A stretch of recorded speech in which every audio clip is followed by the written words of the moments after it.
Hello.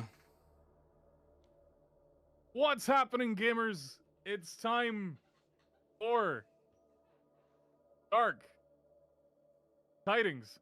And Good first read. also, I missed you, man. yeah, also I missed you too, buddy. It's been entirely too long. It has It has been. been as we said, many moons have passed. The seasons have come and gone.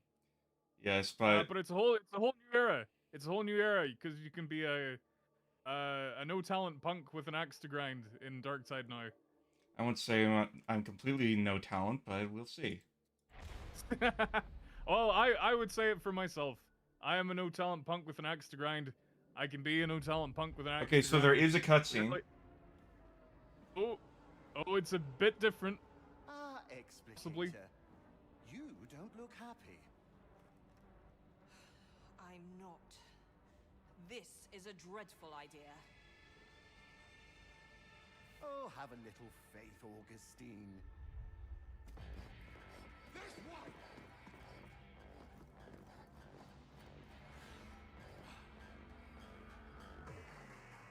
Any last words? Oh, jealous little killjoy, ain't ya? Time to die! They're criminal scum. They're expendable, well-armed, and incredibly dangerous. You know that better than anyone. After all, you are, sorry you were, criminal scum yourself. Wanna play alone, do ya? You're dead meat!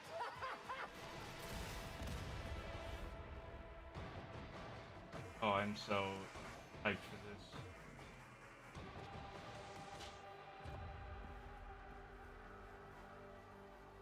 I wish to petition the Conclave. Inquisitor Grendel offers an alliance.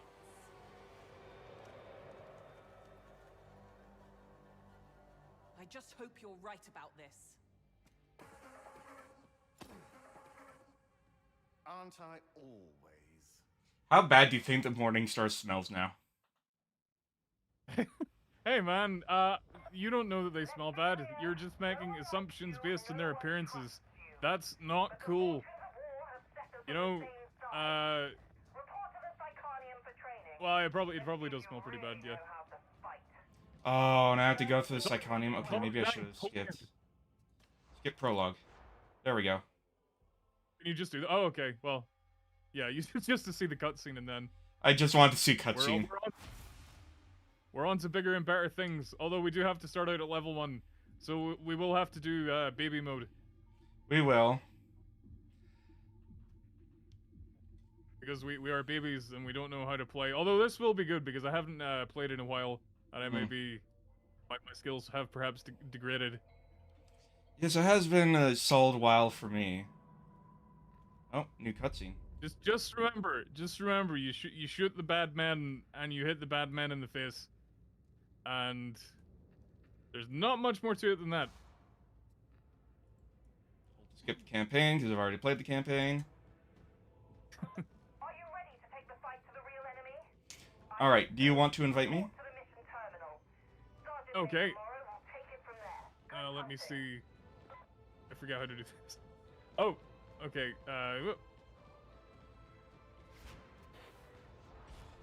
Nice. Right. So, let's see. Have you checked out like anything of this class?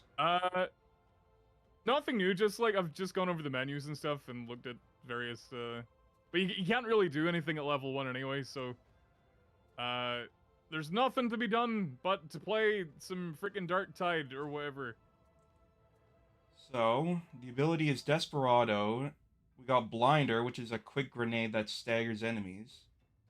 And Gunslinger, which, when an ammo pickup is collected by your and allies in coherence, each replenished ammo equal to... Okay. Got it. Yeah, so we can't do any cool stuff right now, but we can level up and then we can go do cool stuff. Guess that means I can't have you executed. Is the vibe I'm getting. We can only play on stupid idiot baby mode. Well, that's probably a good way to play the new map, at least. Probably, yeah. We won't have any embarrassing party wipes. By the This way, is the new one as well. yes. Yes. You didn't link to my channel and/or to the stream when you made your post. No, I did. I saw. I recognized my folly and I went back and I did it because As long as you recognize that. Also, I've seen you on other live streams before. You're bald. I am not bald. Shut up. Shut up. I have no. I will say, the Norwood Reaper is coming for me. It won't be too long now, but I think I've got a couple years of hair left before it all comes crashing down. I will say, like, one of the reasons why I don't show my face is because, like, I don't like it when creators show their face and it's always disappointing. You don't disappoint. No. You match your voice very well. I'm just an average looking fella, I think. You look as friendly as you are. Why, thank you. I have my iconic beanie, which will I have an additional iconic beanie now. I got a black one, but it's the same as my old one. So no, if I do go bald, no one will know about it. Therein lies the game. So, our melee gives us throwing knives, apparently. How do you do that? Oh, do you just... It's the alt fire, not left click, but the other one. Oh, yes, yeah. Displays all the hallmarks of one wound, two men.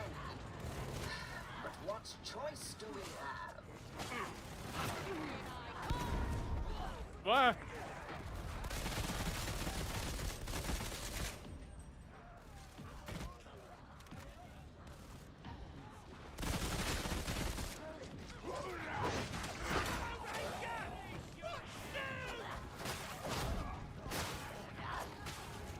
So we're finally outside of Tertium for once. We're actually seeing the sky and it's not the hourglass. Oh, that's cool, the tank rolling overhead. We're in the literal trenches. It does feel weird to be going around in the trenches like a crazy drug addict punk guy, but... Yeah. What better place for them? Oh, a base of Nurgle, really? Already? By the way, I've been meaning to ask you, since I watched your video last night, can you explain to me who the fuck John Grammaticus is? Well... All I know is that everyone hates him because he has shit fluff, which sounds par for the course for Warhammer. Is he just like new Kaldor Drago? If it was all shit, then none of us would be here. No, would we? Because it's not cool to admit it. It's not fashionable, but I do like Warhammer, and I like the stuff that goes on in this crazy universe. But not John Grammaticus. I hate that guy. What exactly is shit about him?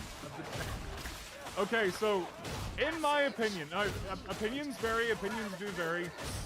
You get some people who dislike him on the basis that the books he appears in are not very good, except the first one, which is okay. I personally dislike him because he's, like, kind of an obvious, like, self-insert. You know, the type of thing you see in fanfiction. I He's obviously, see. like, the creator's... Yeah, he's like The creator's pet. OC. Yeah, and he's involved in situations that a character like that should not be involved in. Like, Can you give examples? I won't be reading the book, so I won't give a shit about the spoilers. Books are for nerds, and you are not a nerd, as evidenced by you being here playing. I mean, some 40k books are worth your time, like Infant and the Divine. Yeah. Well, that's part of my problem with this whole thing. Is like every time I read like a Warhammer book, there's a little goblin in my brain, and he tells me, "Why are you reading a Warhammer book when you can be reading a real book?" And I do oftentimes listen to the goblin, but as you say, as you say, some are good enough to be read on their own merits, and would be just as good if they were not a Warhammer thing. But Okay, assuming that John Grammaticus' writing is as bad as you say it is, we don't care about the spoilers. So what what is he? So he's what they call a perpetual. Okay, that I know. Yeah. Okay, so he can't die. That would be fine. I think the perpetuals are dumb. I think it's one of like the worst concepts. I think it's a dumb concept until you realize that perpetuals have the worst fate in 40k, and that is that they are never allowed to exit the 41st millennium. Well, that would be all well and good if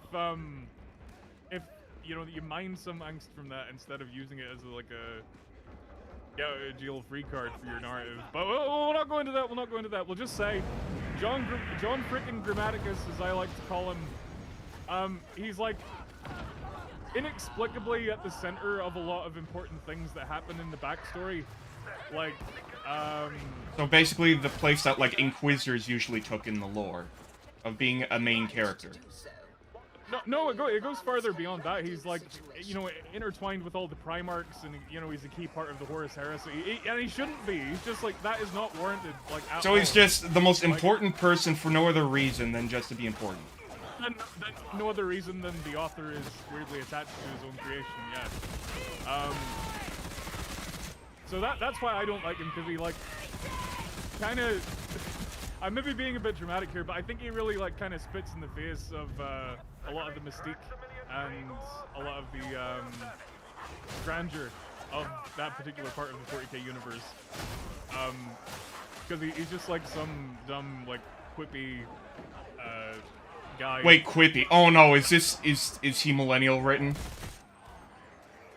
Well, I don't know if I'd say it's that bad. It's just he's like quite irreverent, and he's like there's. Is he a character you know, who like, wouldn't be out of place in a Marvel movie? Yes or no? No, it's not quite that bad, but it's just that, you know, he's surrounded by all these like immortal gods and demons and like big guys and whatnot, and then he's like, "Oh, this is not my day." Whoa! It's just like, I hate you, John Grammaticus.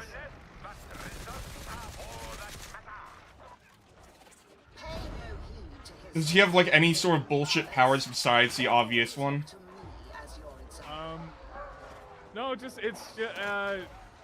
kind of what you expect from a perpetual, but like again, I don't think it matches his personality, because he's just like some guy. And I can kind of see what they're trying to do with him, what they were trying to do with him. Just have him be like a vehicle to explain certain things.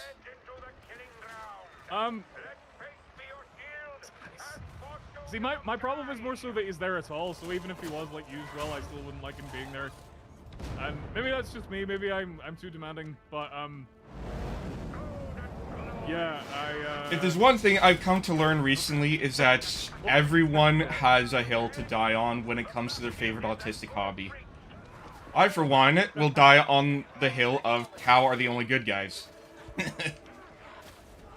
Well, that's fair. And I know that they are basically cartoon supervillains. Like, they are Saturday morning villains, but even then, they're still much more reasonable than the Imperium. I guess.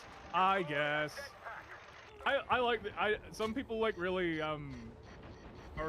they're autistic in their hatred of the Tau, but I'm not. I like them just as much as How would you fix Tau lore? I don't know if it needs fixing. I'd say I liked original Tau lore when they were really naive. I felt like that was a very interesting angle to go with. Like, isn't there a thing where their first contact with the Tyranids was they got a gene seal infection, but they didn't know what it was, so they, like, kept this one mutated Tau alive, and, like, they basically gave him free reign over everything, like, did tests on him, and, like, fast forward a few years later, the planet's taken over, and it takes them 10 years to get it back. That does seem like a very Tau thing to do, but, you know... Or like the first time that they met demons and they thought that they were just another Xeno species that they could, like, negotiate and have diplomatic ties with. Or the first... See, a lot a lot of people like to treat that as a feeling on the part of the characters as if they were real people, but no, it's because they're being written that way. So I don't really get people who get really autistic about it and say like, wow, the Tower's so cringy, they're so like stupid and silly. I hate them. Like they're written to be that way. You can dislike that, but like I really hate it when people act like these characters are like real people and their faults are like actual character faults instead of just like things that are written to be that way. I'm getting very autistic, but that's very understandable. The only counter argument I can see, and this is one I kind of agree with, is it may be a fictional universe, but it's something of deep emotional attachment. And it's something that can, even if it is fictional, it can have an impact on your life and your personality. Like, there are certain media that will change your outlook on life. Which is why when big... yeah, exactly. Which is why when big company decides to ruin your media because they want to appeal to a broader audience, everyone hates it. Yeah, I suppose so, but like, I don't mind that. I can understand getting passionate about it, but it's just like when people act like everything's like set in stone and can't be changed, and they get really really pissy about. Femstodies. You know, it's an evolving universe. Femstodies. Yeah, I mean, like, I've been doing a lot of reading on like Oldhammer stuff, just for a thing I'm doing, and you know, that's unrecognizable almost to the yeah, I've seen your like meme videos on like first edition Warhammer, and it's hilarious. Yeah, and I gotta say, first edition Warhammer is a vibe. It is a vibe, but like, it couldn't stay like that. I don't think it would have become anywhere near as popular as it is now if it stayed like that forever. Maybe. So, oh, there are people in the chat. I was too preoccupied with my guests of honor here. Let's see. Hello. Meanwhile, reading the first time Horus Heresy, the little goblin tells me to read. To read instead of Dune. Have you read Dune? I have read Dune. I love Dune. I love Dune a lot. I tried to get into it. I don't think I got past the second chapter. It's kind of dense. I will say it is kind of dense. You have to be someone who enjoys, like, political intrigue in your reading. And, like, being introduced to a lot of characters very quickly and a lot of concepts. Yeah, a lot of concepts. That's the big... You know what a sandworm is?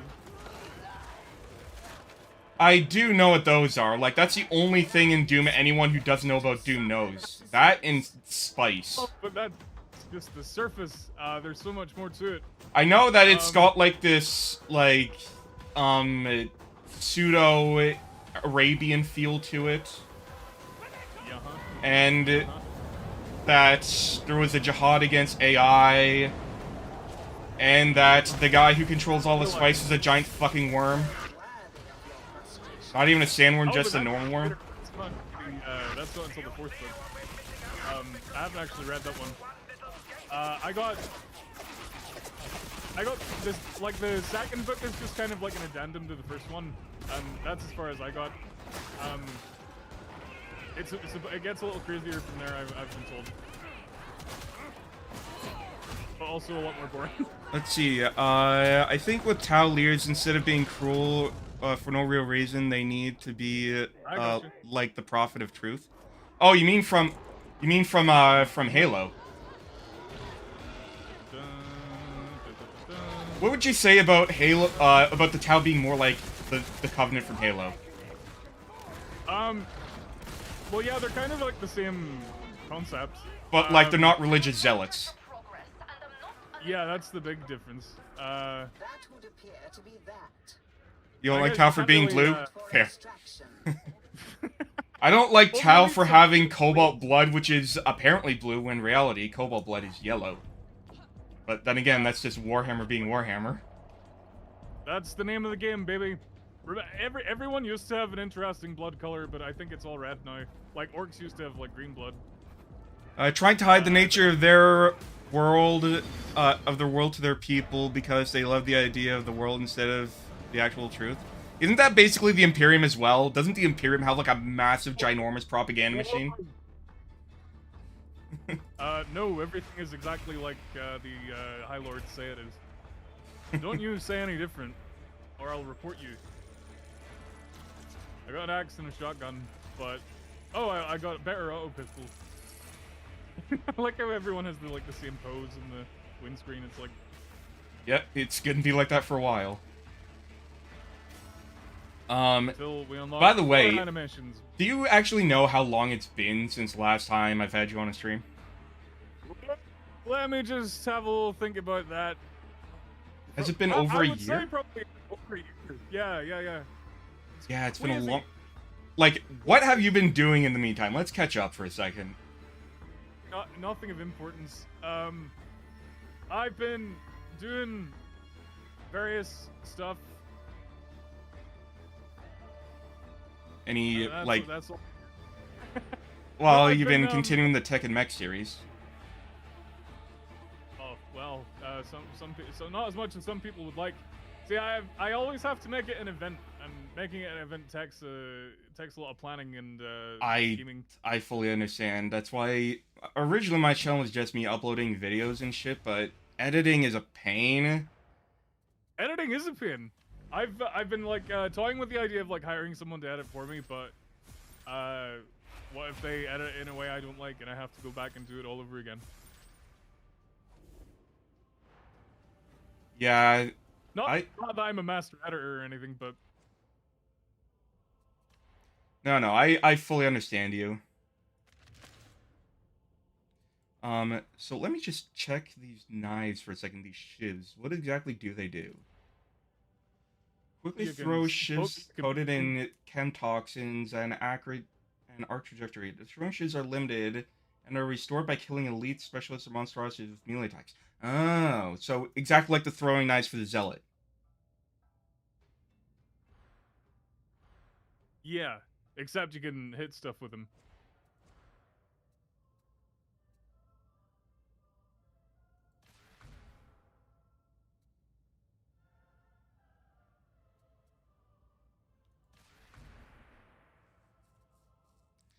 Yeah, Tech and Mech will come out when it's out, and everyone loves that.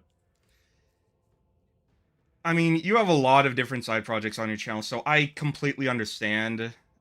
Recently someone's asking, hey, are you gonna do Eclipse Phase Lords Episode 3? And I'm like, fuck, I haven't even started on that. And it's been like literally... It's been like almost a year since I uploaded the last one, which took like 2 years to make because of my procrastination. Oh, I feel you. Procrastination is the name of the game. It's not a very good game, and I wish I could stop playing it, but I can't. Oh, I haven't looked at the penances yet. Oh, I'm not. the ability Desperado, it makes you impossible to hit with range attacks. That'll come in handy. Yes, especially when the plasma troopers start coming in. I hit those guys. Everyone does. But I think they're a nice balance. I especially hit them because they don't have any unique voice lines. They don't? Interesting. Anyways, what were you Hey, saying? Sorry. Shark, I'm free. I'm available. I'll do it. I'll shout for you guys. Call me. Honestly, that would be a pretty cool plug, but I don't know. I feel like you'd have to be like one of the big like Darktide content creators, the people who have like early access to shit, in order to have the honor of being a voice actor for them. Although that is a good portfolio. Speaking of which, have you done any more professional voice acting recently? Nah, that's stupid. is what I tell myself. No, because you have to audition for things, and I don't feel like doing that. I can just. Would you rather be myself? So you'd rather apply for the J word? Do not speak of such things in this house. Like the great Linkara once said, oh god, Linkara. It'll be out when it's out, and we love it, that mindset, the kind of upload schedule. Oh. Linkara. How's it feel being compared to Linkara? Well, am I being compared to Linkara or the Lightbringer? You know? Is that right? I guess Linkara himself. That attempt Oh jeez, I don't want to be like Linkara. Here's the scoop. Here's a secret little bit of lore that no one else shall ever be privy to except you and the several people here tonight. And the people used watching to the be quite- archive. Also true, yeah. I used to be quite the fan of old Linkara, and at one point I wrote him an email. I can't remember exactly what I said, but it was just like, "Oh, I'm such a big fan, Mr. Linkara. I love all your videos." That's cute. Like, how old were you? Were you like a teenager? Back to me. No, I think I was like 13 or 14. Yeah, it's a teenager. Yeah, and he wrote back to me, and he was very nice. Like, for all that's happened in the interim, he was very nice to little teenage me. Too bad his personality hasn't like withstood the test of time. He's a surly old curmudgeon now, which is the fate of all of us as we age. I don't know. Like, he just feels like someone who like. Basically, he seems like he has an ego problem. Like, he can't take a joke. He hates the fact that he plays second fiddle to the nostalgia critic. Meanwhile, and to compare him to you again, you are an incredibly nice person. Oh, shucks. Like, well, you can't say too much about a person based on just like their online personality, I guess. But he does seem like he like my only real basis for this is when like a chatter on a stream or something brought up when he plays to him, and he was like, "Well, fucking screw them." It's like if you just rolled with the joke, people would react so much better. But he like, definitely did not very roll with the authentic. joke. What the fuck did you just say about me? You should Also, he just is one of those voices. you should do a Linkara cameo in one of your videos at some point. Oh, this is Warhammer, I guess. Like, who would Linkara be in the Warhammer universe? Oh, what an interesting query. Would he be an Inquisitor? Yeah. Yeah, I think he might be actually. Okay, let's create a new character now. Inquisitor Linkaris. Inquisitor Linkarius. That fucking heresy? What the fuck? What ordo does he belong to? Oh. Time to burn you with a flamer, I guess. Like, I don't even know if he sucks. Ordo Hereticus? Ordo Malus? Ordo Xenos? I think it'd be the Ordo Hereticus, because he'd just like show up at your door and be like, "Oh, you're talking heresy, hmm? That's not cool."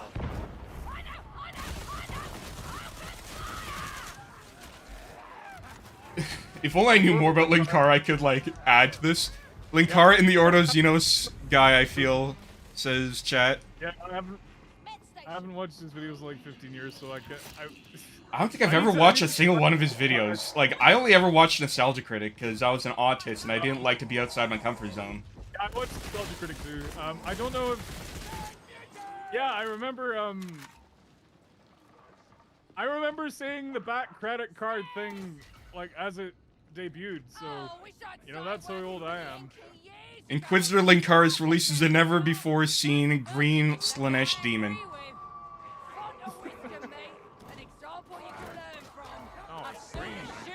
Yeah. Well, yeah, with Linkara, this is a horrible thing to say about someone, and I say it knowing I'm inviting similar comparisons back on myself, but he does seem very, like, sexless. I think it's the fedora. It's the fedora. No, I think you're right. Like, we know he has dated someone before. Oh, shit. Yeah, I know. Well, that's... I'm coming for you, buddy! I don't think you I can. can't get back up there. Yeah. Well, rip. Maybe if I throw a grenade up the hole. No! Yeah, I forgot I have grenades. Yeah, sorry, I can't get to you. Oh, it's alright. No! I've used all my grenades. I'm mooked. What a foolish fool. Wait, can hounds not kill you on their own? Oh, Jesus. Oh, there we go. Finally, finally! That took an unreasonably long time. I think we'll come and get you. It can't be too far off. Anyways, what I've been doing in my time, as you know, I've been developing a lot of health problems related to my sedentary lifestyle.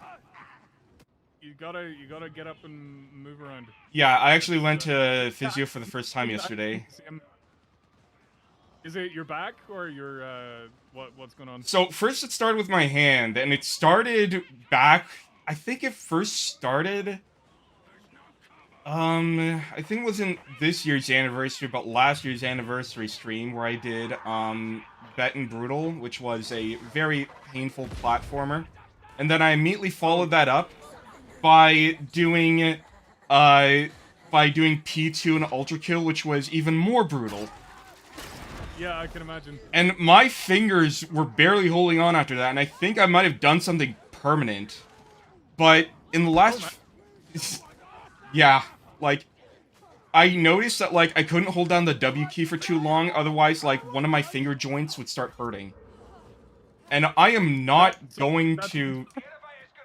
I am not going... So, I'm gonna get to that. So, I am not using a controller. I am a true PC gamer. So, I started looking into ergonomic solutions.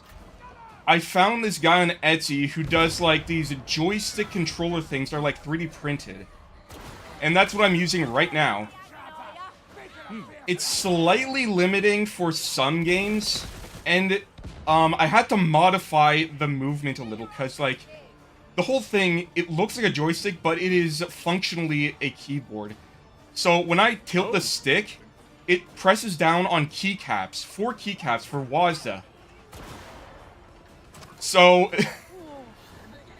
and the problem is, there's a lot of, like, there's a huge dead zone, so I had to, like, modify. I had to, like, take apart an old keyboard, take out the keycaps, put them on a belt sander, to make them thin enough that it, like, yeah, I probably have breathed in a little bit of plastic dust there.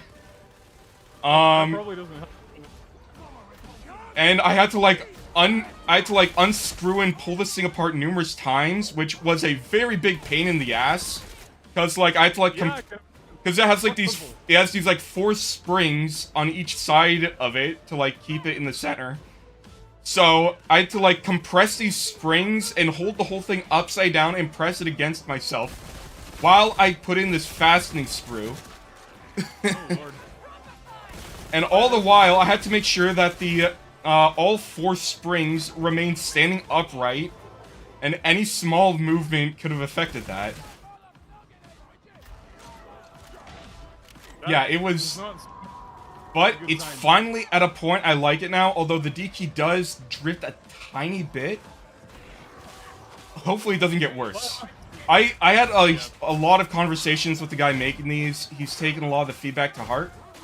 Like, I suggested, because he made this one simultaneously wired and wireless. So it comes with, like, a wireless, like, USB thing. And I suggested he, like, put a compartment inside the joystick, because there's a lot of empty room that you could, like, do that with. Playing with the joystick is nice. Yeah.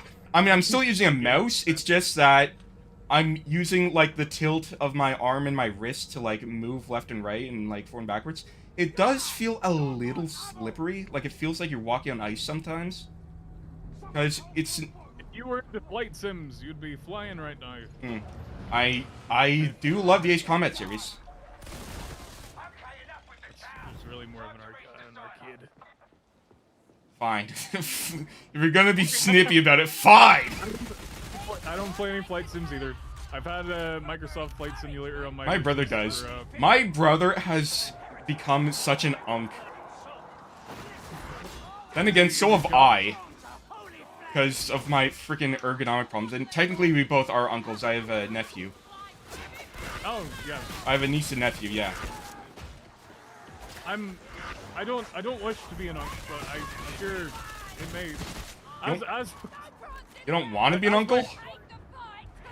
Well, no. In the colloquial sense, of some old fogey who's out of touch with everything the kids are doing. But as my hairline continues to retreat, I fear there may be no other option. They're gonna start calling me DreadAnon. It's fine though. Like, not everyone can be blessed with like certain genetics, especially if you're Anglo. Oh, you're back there. Hey, you don't you say the A word, buddy. Oh yeah, that's right. You're technically not Anglo, although you are part of the Anglosphere. If I have to start speaking Irish just to prove a point. To be fair, is there really that much genetic difference between like the different isles? Well, listen here, pal. I don't know nothing about genetics, but I have seen people post haplocharts on it. So, as I understand it, what is it like? Irish people have slightly more R1BA than British people. What's R1BA? Is, What's R1BA? I don't know. It's like the red in the haplogroup pie chart. It's something to do with your blood. What? I don't know anything about this. I just see people getting into arguments about it, but yes, as I understand it, the differences are. All I can say is, have you been browsing poll if you've been hearing people argue about it? No, it's on in. I think poll is mostly made up of third worlders now, so that's true. But that's not to be mean, obviously, but Oh, have you've seen the Twitter update, right? Yeah, the location one. They basically just outed all the political extremists on Twitter as basically being poll-tards. Yeah. It was bound to happen eventually. Oh, absolutely, yeah. Like, I noticed my location is set to United Kingdom, which I understand is the political reality. I mean, technically, yes. Oh, there's no reason to get pressed about it. It's just a thing we have to live with. The only like real issue is that you have to forever be compared to British people on the internet, but really, who cares? Oh, yeah, I don't care. I think some people, it's all jokes, but some people take it too far. That is what is called being terminally online, and I realize there are in fact people like that, and that's... I'll just mention this briefly, but I don't want to get into the depressing topic of it, but that's kind of why I'm horrified by, like, AI. Is that AI, like, can manipulate mass groups of people, and I've seen it, like, artificially recreate history, or, like, create its own history, which is terrifying. Generating fake historical images is, like, just as a personal note, I consider the destruction of history to be a humanitarian crime, even if nobody technically gets hurt. Yeah, I get you. I think along the same lines. And I think, like, I mean, being someone of Irish descent, you understand what it's like to have your culture erased. This is getting heavy. That's why I didn't want to dwell on this for too long. Yeah, I understand it to, like, a certain extent, but, like, the tools are available to you to go off and learn stuff that people might not naturally be aware of anymore. Like, most Irish people don't speak Irish unless they go off and learn it themselves, but a lot of people will, like, complain and bemoan it, even though they haven't ever taken any steps to, mitigate it. Like, well, you can't complain about it if you're not going to go off and at least try and learn it. I know it's a very hard language to learn, so I don't begrudge anyone not speaking it fluently. Is it? Like, but, is there anything you can compare it to, linguistically speaking? Well, it is an Indo-European language like English, but they've been separated. The thing about English, though, is that English is like 3 languages in a trench coat. Oh, well, every language is like that to some extent. Like, Irish is, it's kind of like, it's wearing boots made in Italy because there's so many like ecclesiastical Latin loanwords. Oh, I never thought about that. Yeah. Yeah, Very yeah, Catholic like nation. especially in like I've been looking into maybe trying to learn Old Irish, and I took one look at how to conjugate verbs and then I stopped. There was like a big chart and every word has like 10 different elements to it, and it's just like it's too much. But as I understand it, like in that period, a lot of native Irish words got replaced with Latin words. Like the quote-unquote native Irish word for horse is ach, but nobody says that. They all say capal instead, because capal it comes from Latin caballos, which is... I think I remember that from Italian lessons as well. That is interesting. Yeah. Actually, have you heard of a channel called Tasting History? Yes, yeah, with Max Miller! It's Max Miller, yes. Oh. Yeah, I really like his stuff. He's Yes, and I love how he, like, occasionally dives into language as well, because he goes and reads all these, like, ancient recorded, like, all these ancient recorded recipes, so, like, he goes into, like, the context behind why, egg is sometimes referred to as errand. Yeah, because, when English was kind of coalescing, different parts of the different, like, regions referred to eggs as Errand. egg, and others referred to it as iron, or iron, or something like that. Yeah, it's pretty cool. I feel like I've learned a lot from various YouTubemen over the years, but you gotta be discerning. I think Max is one of the better ones because he actually cites his sources, which is Yep. kind of the bare minimum. But you'd be surprised so many don't do that. I won't defend people for not citing their sources, but I won't give them a hard time for it because it's fucking boring. It is really. Research is boring unless it's a topic you're really interested in. Well, yeah, but like if you're making YouTube videos about something, it should be something you're interested in. True. Is my view on it. It's not so much. It's like I think YouTube is okay for it mostly, especially like long form content because it's kind of expected for you to have sources to cite. But like I've seen a lot of like short videos on TikTok. And they're kind of like, they're like slickly edited and all that, and you know the presenter is like attractive and whatnot, and then but the information they're giving is just totally wrong, and You know, when you put it that way, AI isn't really doing that much that basic misinformation hasn't already been doing.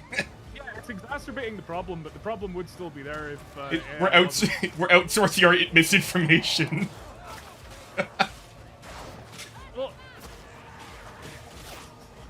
Slop tubers in shambles because their jobs are being taken from them. I only accept premium 100% human-made slop in my diet.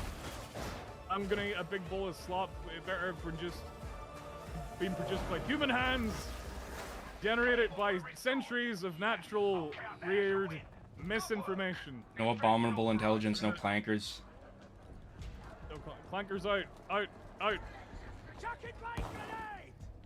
Like, unsurprisingly, people are saying, should we be saying clanker? Isn't that, like, racist? Which, I mean, technically, yes, but at the same time, it's racist against something that's... It's like being racist against, like, amoebas, I guess. Are you racist against... Would you say you're racist against amoebas? I mean... I'm racist against certain bacteria, the kind that, like, is penicillin resistant and doesn't make cheese taste good. Yeah, it's all relative. Cheese-making bacteria is obviously one of the good ones. Oh, and that brings up something I was gonna talk about as well. One of the reasons I've been having such, like... Because... the finger pain, it does exist to a certain extent, but it's doing much better with this controller. Or this joystick, I would highly recommend it. Yeah. But I've also been having severe back problems, and basically... Oh, yeah. Yeah, basically, due to a combination of weight and not really using certain muscles, like a lot of like my weight is being put on like 2 vertebrae in particular. So I'm getting it. I had it diagnosed with X-rays. It's like very early arthritis.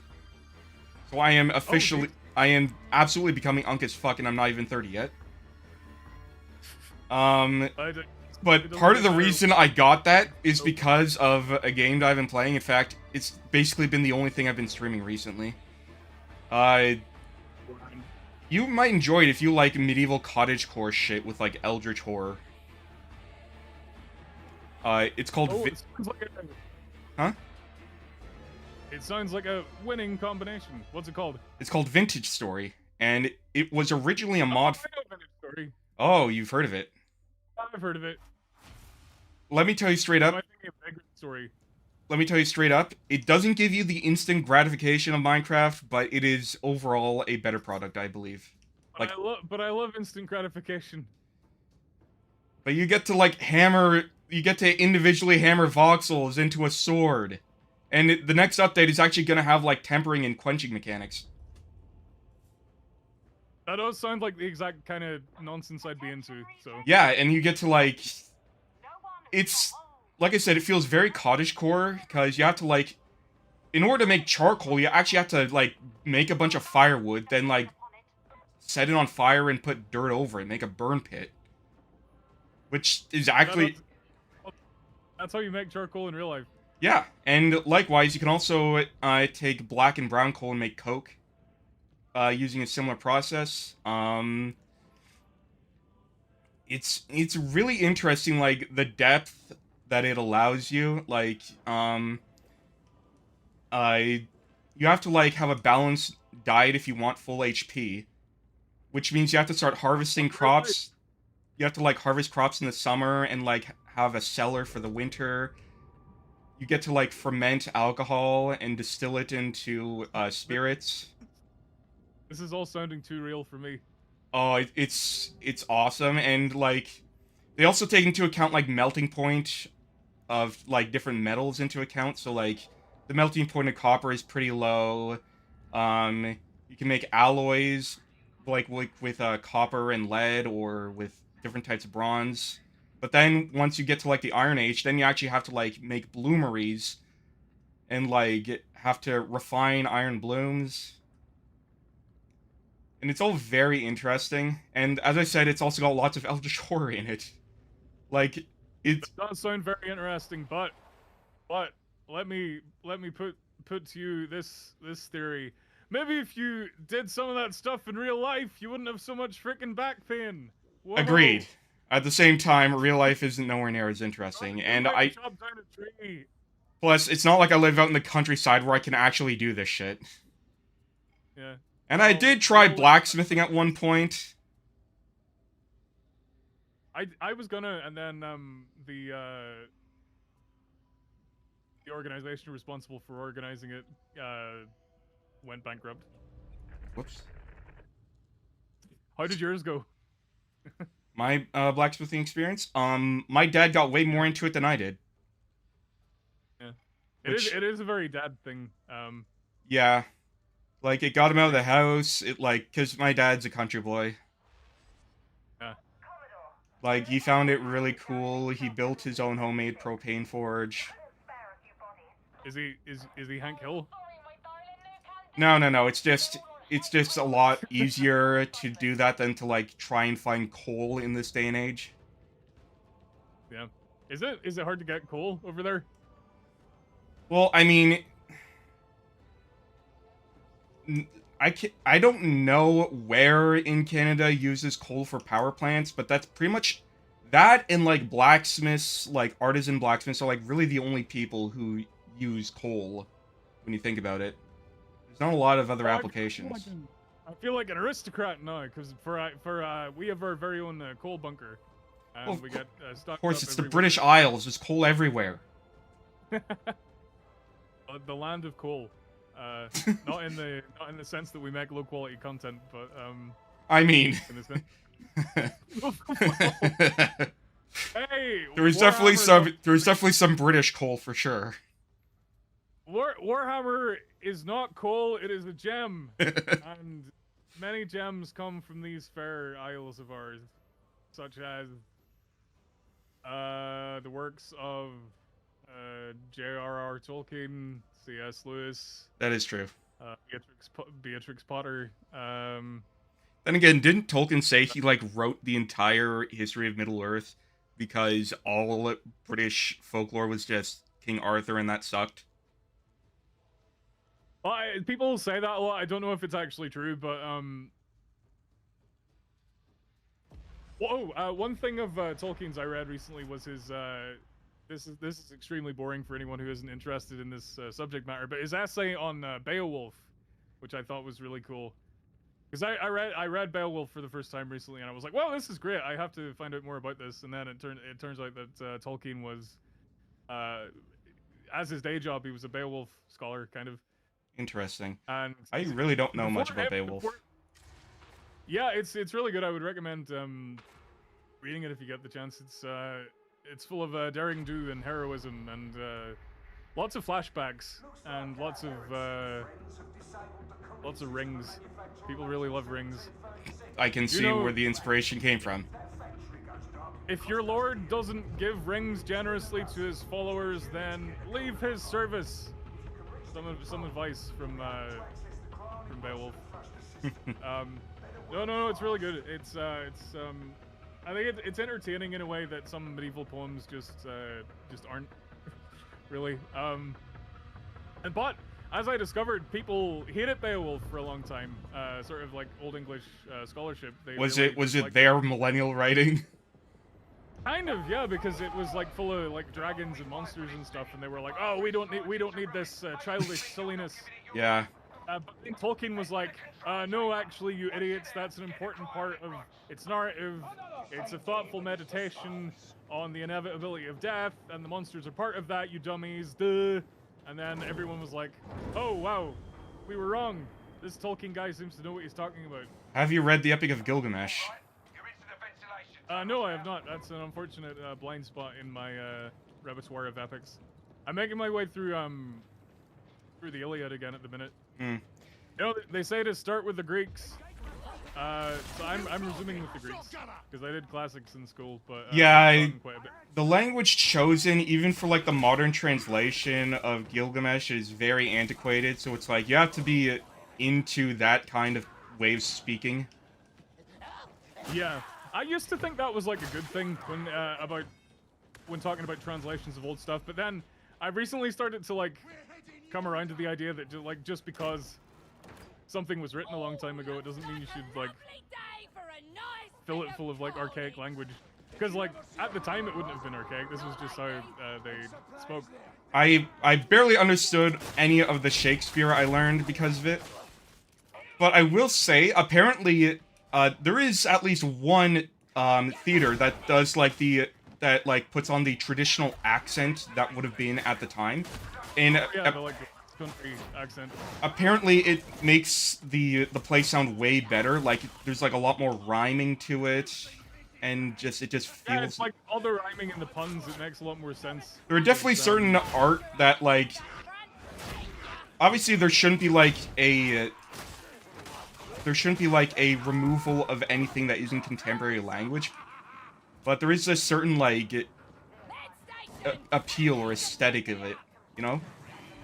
Yeah, no, I get that with works that were actually written that way. It's like it's when because like one example I always use because these desperately need to be retranslated is like medieval Irish myths and sagas. All the translations we have of those were like basically all of them were done in like the 1800s, and so they're like the products of guys in the 1800s going like, okay, these are really old, they should sound really old.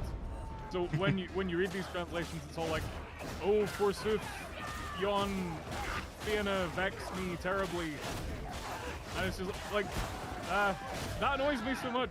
This is autistic. This is true autistic. But like. I don't know. I think it should be written more accessibly, because like that's not a reflection of how they talked at the time, and it's not a reflection of what's easy for us to understand. It's like just a reflection of 19th century sensibilities. I thought that was a thing. Oh, it's a book. Grimoire. Anyway, here ends my autistic rant about translating ancient literature. Please go about your business. I'm trying to think. What else that because I don't like prepare notes for like conversation What other pieces. old stuff have you read? Oh yeah, the Epic of Gilgamesh. All I'm going to spoil to you is that the final. 3,000-year-old book. All I'm going to. It's the oldest piece of written literature we've seen. Like, it's the oldest we've recovered.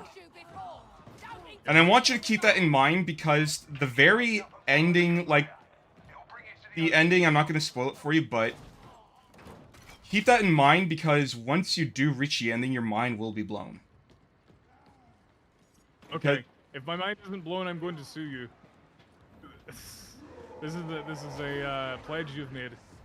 Just keep in mind, it is the oldest piece of surviving literature, and keep that in mind when you hear the moral of the story at the end. Okay. I will.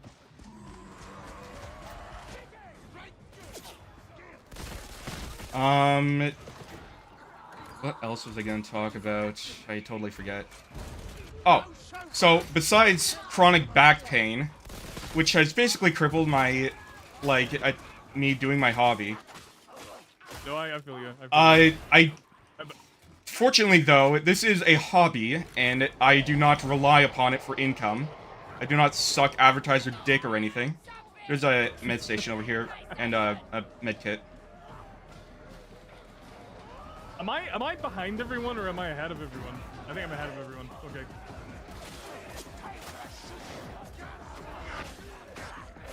But besides that, I do have an actual career path now. Because I worked at IKEA for like 18 months. And that was nice when I didn't have to interact with people. But IKEA is a store. Surely you have to interact with I people worked in the return, so I was like processing things in the back most of the time. Except every now and then my manager would say, go out and like put things away, and I would pretend to. But I really didn't want to leave, because I like being back there. But, no, so, I haven't made this official through any post or something. It says, if you've watched my streams, you've heard me talk about this a few times. I plan to be a dog barber. Never thought... That's a very profession. I think dogs do be needing grooming. Barbering. I don't call it grooming, because that term means something completely different now. And there's no context where I can use the word grooming that doesn't sound creepy. So I call myself a... You're letting the creeps win. Say it with me. I groom and I am proud. I groom and I'm proud. Well, actually, maybe don't say that ever. Yeah, so I did a small, like... I guess you would call it an unpaid internship. It was like an apprenticeship position for like a barber that my that my brother goes to. My brother takes his dog specifically, not his barber. He himself does not get barbed by the dog barber. That didn't last too long because unfortunately they didn't realize that there wasn't a lot of space, and they couldn't really like mentor me in a way that was like proper. Like, I want to, like, do a lot more. There's a grimoire over here. Oh. I'll get it. Oh, we're already looking pretty low in health, so I don't know if we should, but I'll risk it. Oh, come on. It's baby mode. Yeah, well, even still. Anyway, yeah, so... Yeah, so I did that for, like, 3 weeks, and it didn't pan out, but I am going to a college... And this is the part where it gets really pathetic because I've never actually lived outside of the home I was raised in for an extended period of time without my family also being there. So for the first time ever, I'm going to be away from my mom for 6 months. And I'll actually have to fend for my... I'm a gigantic mama's boy. A manly man. Yes. Who plays Warhammer and cuts dog hair. But like it fits so many boxes for me because I can't stand up for too long anymore, which was one of the problems at IKEA. But it also lets me take seats as well. but I can't sit for too long because that's also one of the reasons I have such chronic pain. I don't... I only need to, like, deal with customers at the beginning and end. And as long as I don't, like, give them correct advice about how to treat their dogs. And I say correct advice because the first day I was in that apprenticeship, we got a dog that hadn't been groomed in over a year, and, like, it was basically like a sheep's fleece coming off this thing. Yeah, I can imagine that. Yeah, and, like, oh, it was... Did you the person, right, where you're like, you need to bring this dog in more often? These are your customers, you do not berate them. Okay. You can well, kindly give them advice, and that's something I learned very quickly. I'm like, you probably wouldn't like berate them for it, would you? And like, oh no, not while they're here at least. It's like, we tell them that you should be doing this, but they don't listen to us. By the way, I'd like to point out that, like, there is a lot of very specific information about certain dog breeds that you should probably look up before you decide to get a dog. We're hitting all the main beats tonight, folks. Dog advice, translation advice. Yeah, because, like, my brother knew someone who complained that their puppy, who was getting older, wasn't, like, getting less energetic, and it's because they were raising a working dog. And those are energetic. Yeah, loads of people get working dogs and then keep them cooped up. And, like, people don't realize that German Shepherds are working dogs. Yeah. You need to be walking those guys. You need to be playing with them. You need to be giving them lots of space.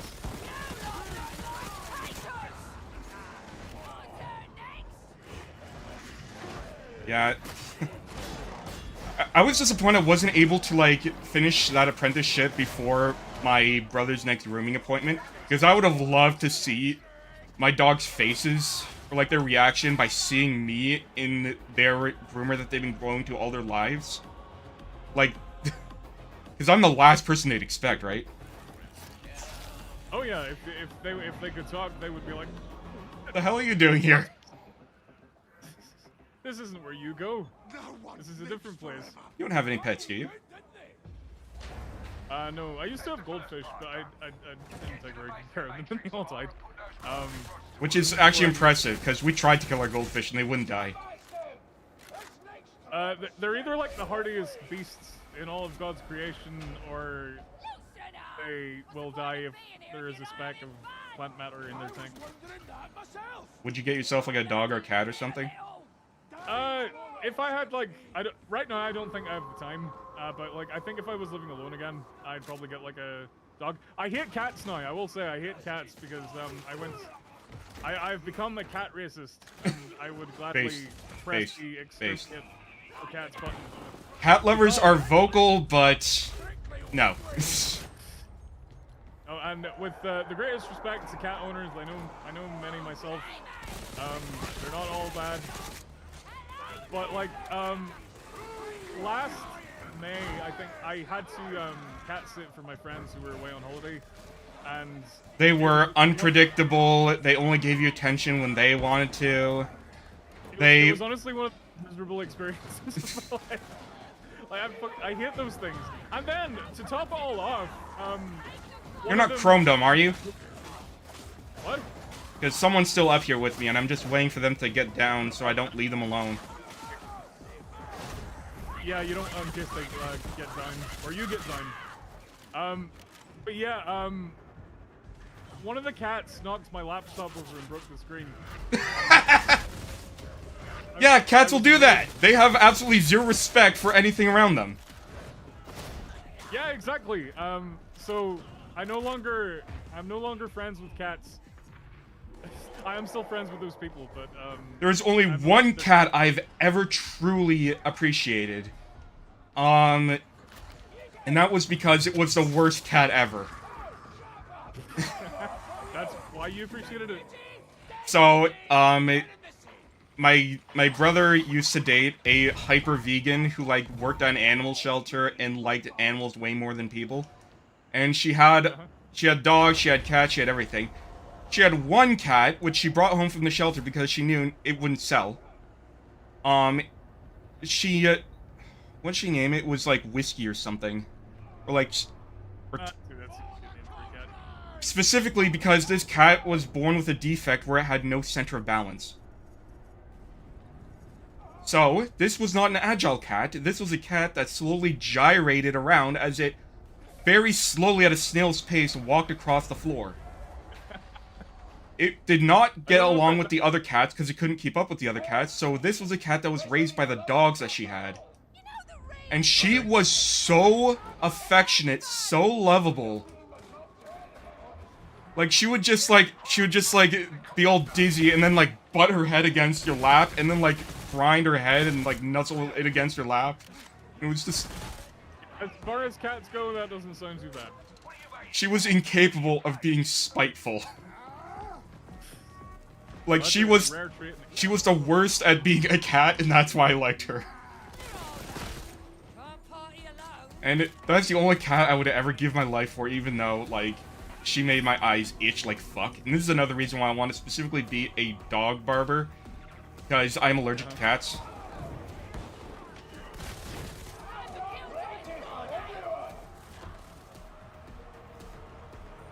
But yeah, so it's going to be in May. For the first time, I am going to be away from mommy. It's crazy to think that I'm going to be 29 before before I live on my own. No, it's like a changed dynamic now because the economy's in such a shambles that everyone stays at home until they're 30 basically, so...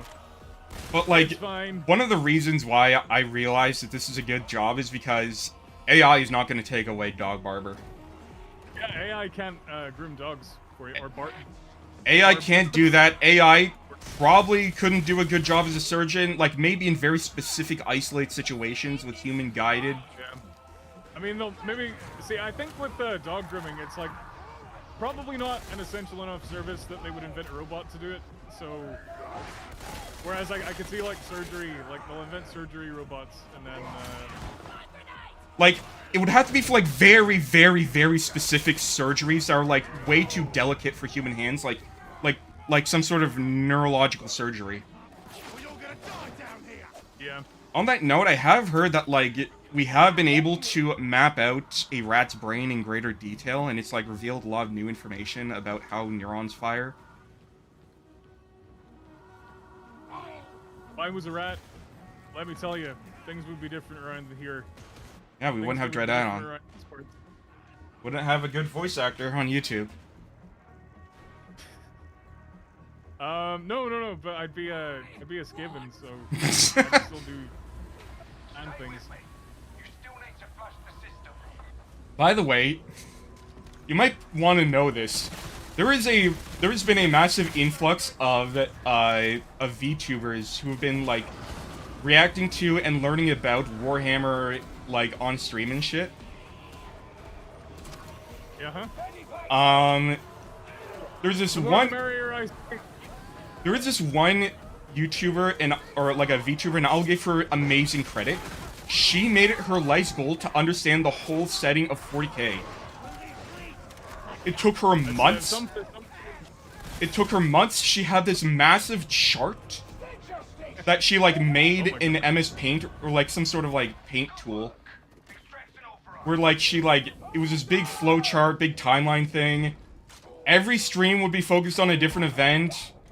She had to fight against chat for the first little while until like the true lore masters in chat came in. And if you want to watch because someone like put the whole thing together into like a shortened cut. I say shortened, it's 13 hours long. Oh, okay, just a casual 13 hours. But it's like, and they started at the beginning with the Necrontyr and the Old War, or like the War in Heaven, I think. We're going chronological. Yeah, it started with that. I haven't finished that whole video yet, but she was like at the Horus Heresy. And at that point, she's like, okay, I don't need to read every book. I don't need to know about every single battle. Just give me the general information, because there's so much on the fucking heresy. The Horus Heresy series really, it grew in the telling, and now there's like 50 of them, and like 5 sub-series. Yeah, like it is basically the Avengers of novels. It's just this massive, unprecedented, expanded universe. And just like Marvel movies, the Just like writing Marvel, about depends. The writing can range. yeah, about half of it is good. Maybe a quarter at a push.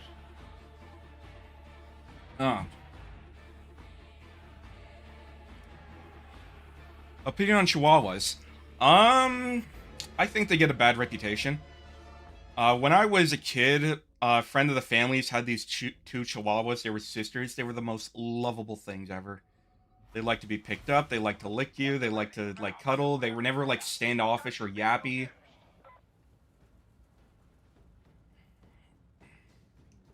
I think Chihuahuas are a perfectly acceptable form of dog. And if you don't like them, that's fine. But they're pretty cool little guys, I think. They were at one point considered sacred animals. Yeah. And yeah, they were very influential to like Mesoamerican societies before colonialism. Yeah, that's one thing I find out about like Native North Americans was cool. Like they didn't have beasts of burden per se, but they did use dogs a lot to like pull sleds and stuff. Yeah, like Inuit definitely use dog sleds. In Mesoamerica they had Chihuahuas, which I think there is no actual assigned or like a historical consensus on exactly the application of Chihuahuas. We know that they were used for healing, like because they were basically living heat pads. Yeah. There were also a cuddle with a Chihuahua make me feel better.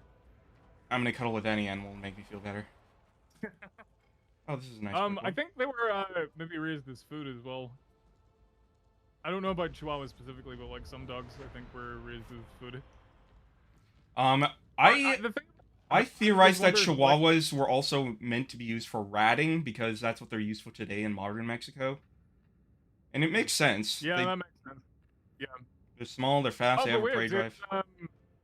Were there rats in Mexico before the Columbian exchange? I actually have no idea. Did you know Did you know Canada is one of the only places in the world where rats don't inhabit? Specifically Alberta. Yeah, Alberta is a very like not very rat friendly environment, and the government in Alberta puts a lot of effort into making sure that rats don't get past a certain point, so that they don't get in the cities and shit, where they could actually start to breed and become a thing that infects the whole world. Oh hey, Habitol, what's up? Thank you for coming. Me are the rats. By the way, this is now difficulty 2. Oh my god, it's not baby. Well, it's still kind of baby mode, but we've graduated. Don't worry, Mom. We've got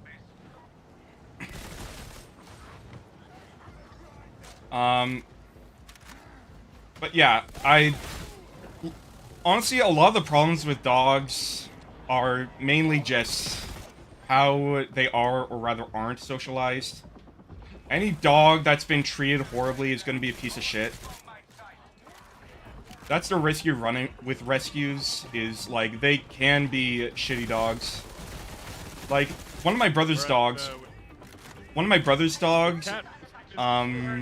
she's a mutt that was found on, like, a reserve.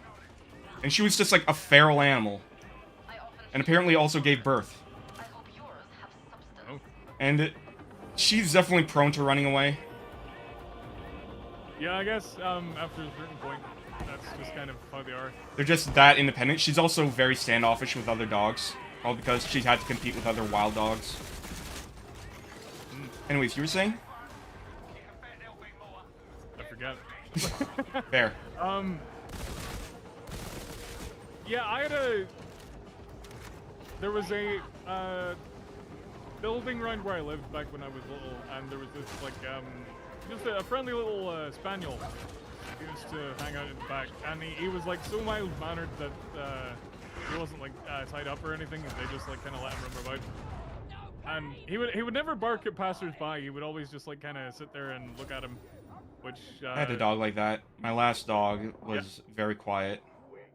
That's not my brother's dogs, definitely not.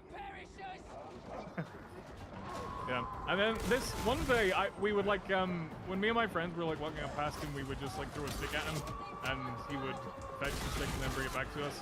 And then one day, for some reason, we tried doing that, and he kept the stick, and then one of my friends like walked over to try and get it back from him, and he like went crazy and tried to fight him. I was like, oh my god, this is unprecedented. What the hell is he doing? We never found out any more about it. We just kind of ran away and didn't go that way anymore. But I always wondered what happened that made him like that just in that one particular day. Oh jeez. Well, maybe I should start spending the talent points I've finally been accumulating. This is what happens when you don't go baby mode. We all get owned. We get freaking owned. I've heard so many skits I'd forgotten what your real voice is like, Anon. This is what they call the radio voice. My real voice is much less interesting. So this isn't your real voice either. I call bullshit. Well, this is my like phone voice. It just kind of comes out. I can slip back into my natural accent, but it won't be cinematic. It'll be boring and no one will listen to me. I don't believe you. Well, believe it, sister. Oh, wait, no, not change operative. Oh yeah, there's a stim lab. Did you see this? Yeah, I don't know what that does. Unlock different effects from your personal brewed sims. Some recipes cost more volumes than others. So this is like a separate skill tree. Okay, so interesting. Can be spent on stim recipes, so you can customize your own stims. The more volume you spend, the cooldown increases for your stim in mission. So what is this? I don't get it. Is this like a separate ability we get? Yeah, because oh wait, maybe it's on the talent tree somewhere. Oh no, it's not. Well, we'll have to look at the controls because I've just been throwing grenades. What is this? Yeah, I don't know how to use that. I'm gonna go tanky for now. I just put all mine into strength. I don't know what that does, but Well, it says what maybe it it'll be does. good. We'll see. We'll see. I got a pop-up saying I had unlocked a cosmetic, but that was a lie.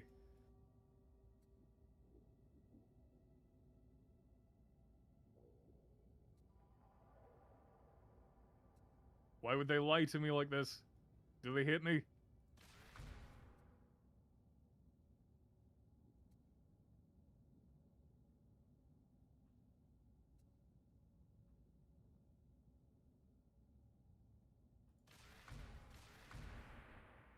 Oh damn! I almost got the boom bringer. Nice. Almost. Not there yet. Then you too will be able to kill armored opponents. Abadal asks, what Please. is the best Joker skit you ever did? I'm guessing this is like personal preference. I'm very proud of the recent dwarf Grim Miners joke. I don't know if you've seen it, but it's these days most dwarven wives don't even comb the coal dust out of their hubby's beards. Like and share if you still play Grim Miners. I was proud. I was real proud of that one. That I is think pretty I may have clever. stolen it from someone funnier than me, but Interesting. also what else? Our prayers have been answered. Some of the I always feel very proud of myself when I do like language jokes. So there was one where on the Joe Ogren show, where Joe Ogren was like, he calls the Atari Ethereal something else, and then the Ethereal says, actually it's ethereal. And then Joe says, oh no, gracias, senor, I had breakfast already. Because it sounds like cereal in, if you pronounce it with a Spanish accent. So all errors of that one. Perhaps it's not as amusing to some of you, but I liked it. I was proud of it, and that's all that matters to me. Damn, not a lot of weapon variety yet. We'll have to wait for another level. Well, that's because we're still baby mode. We're still we are indeed still baby mode. Bunch of idiots. Because they you know, I'm just saying, fat obese fish. In World of Warcraft, if you have a maxed out class, you can just skip all those levels with a newly created class. I'm just saying. Let the work begin. Maybe that would be cool. I agree. Yeah, like. Oh, I did get a new cosmetic. I just forgot you have to like unlock them.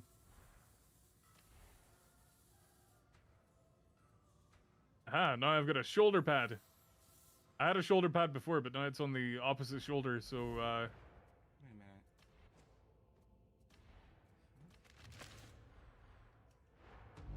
Oh, blessed Omnissiah, favor this.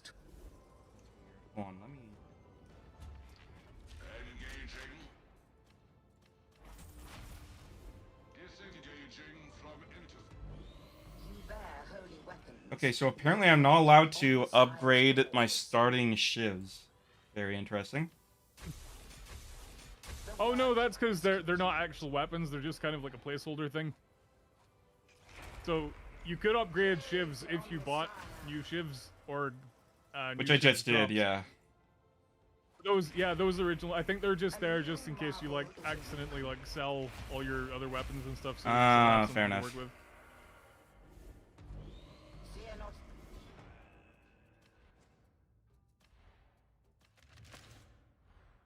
I got some new shivs. Yep, I upgraded my shivs. I'm ready to go back to the train again. My character's gang background is like a train gang. This is what we call in the business gameplay and story integration, or ludonarrative resonance. By the way, have you ever heard of a game called Thank Goodness You're Here? I have not. What's that all about? It is an extremely northern British game. Like, I mean, extremely northern British. There were, like, You say Northern British, do you mean like Northern English or Scottish? specifically northern England. Okay, yeah. It's based on the town of Barnsley. It's called Barnsworth. And it, like, there's like so many subtle jokes that I needed context for. Like, do you know of an infomercial brand called JML? I've heard of it, yeah. They have one called JNL. And it's and that's like, that is something where you need to be extremely British to understand that. There's another one where it's like a bottle. You can find a bottle of white cider that has the label "white shite" on it. And like, there's just so many other. It is the most British game I've ever seen. I'm so British, I shit the Queen. Reggie's wife could learn a thing or two, I tell you. I think the most British game I've ever played was probably Untitled Goose Game. It kind of feels like it, but less malicious.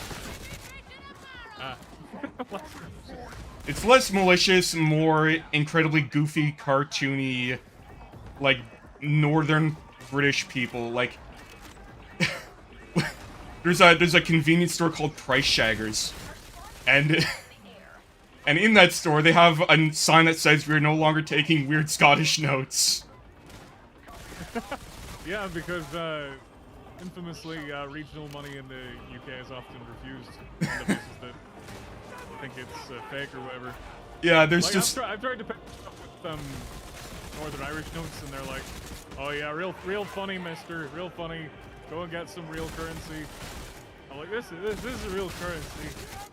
Please, I just want to buy some soap. Exactly. As we all know, you can bring civilization to the bridge, but you can't bring the bridge to civilization. That's mean. Why everyone gotta be so mean? Can't we all just get along? Can't we all unite in the spirit of brotherhood and fairness and eat baked beans on toast? Sounds like Tau behavior to me. Together? I don't think that's how I would eat baked beans. Well, they might. Maybe blue beans.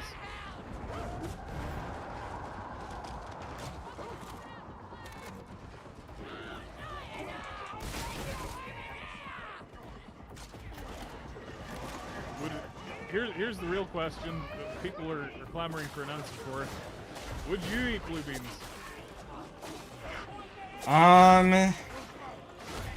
That's a very interesting question, because the color blue is exceptionally rare in nature. And it's why that they're... this is just a little fun fact. Well, I don't play Total Warhammer, but what about you, Dread? Are you excited for the new Total Warhammer? I'm a man of many Total Wars. I've played my fair share, and I have to say I do like it quite a bit. Are you excited? That was the question. I'm frothing at the mouth, demanding to know what they've got in store for these many years ahead. Yeah, that was never my scene, but yeah. Anyways. There've been rumors. There've been things. Oh wait, I just noticed. I do have a sim. I forgot how this minigame works. You just don't touch the edges. Keep the ball in. Okay.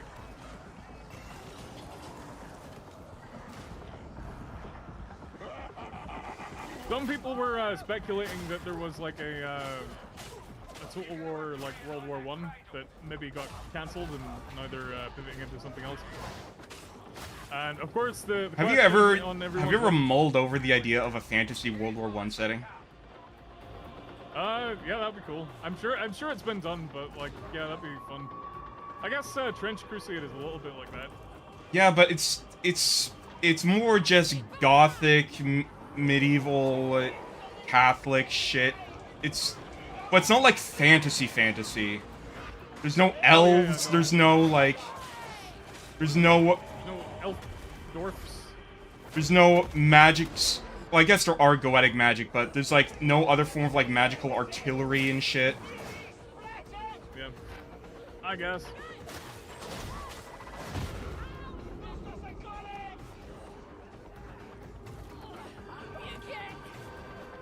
That's always been an interesting idea to me, like, because I've heard people say that, like, no, you have to keep fantasy in the medieval age, and I'm like, fuck you, I grew up with Shadowrun. Well, you know, I think it's a convention. You certainly don't have to. I mean, Warhammer Fantasy itself is more like kind of early modern in some ways. I mean, I do know that there are like flying machines. Yeah, there's dwarfish Gyrocopter things. Gyrocopters and battle barges. But yeah, like, because I really want to know what would happen if a magical world entered.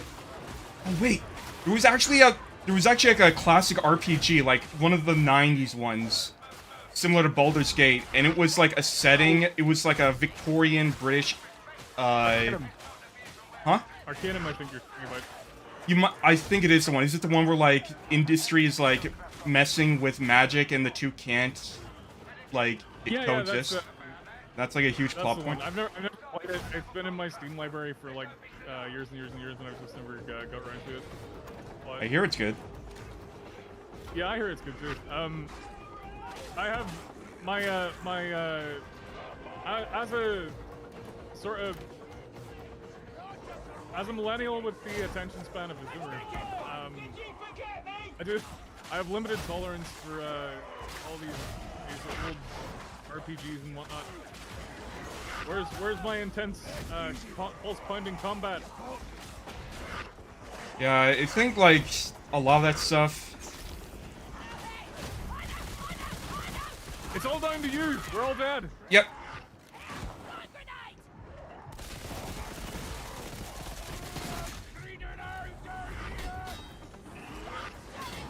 Okay, yeah, now we're done.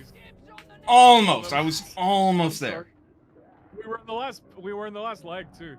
I know, that's what makes it disappointing. Now we get to witness our failure. Again.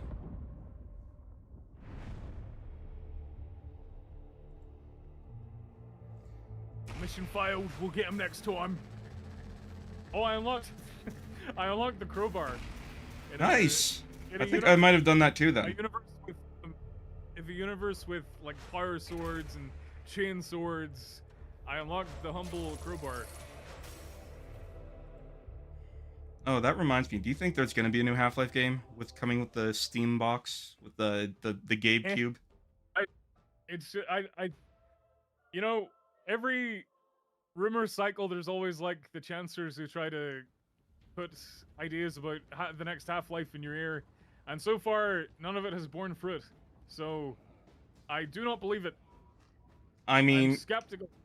Keep in mind that when Half-Life Alyx was announced, they ran out of stock almost immediately of Valve indexes, because that's how much people got hyped for a new Half-Life game. So, I feel like if they are trying to, like, properly enter the console market, like, it would be a no-brainer to make a new Half-Life with it. Like, that would be... I suppose. You can't deny, that would be the mother of all launch titles. Yeah, it would. However, you must also consider that Valve don't put out a whole lot of games. They don't. So it's anybody's guess. Anything could happen. There might be nothing. There might be something. We just don't know. That little play that little gif of a blackbird with a question mark over its head. We just don't know. I personally would like one, because Half-Life is good, but I don't have VR for my computer, so I can't play Half-Life Alyx. I have a PSVR too, and you need to buy some sort of higgledy-piggledy adapter to put that on your computer, and I don't even know if Half-Life Alyx is compatible with it. I will say, that's the magic of VR, baby.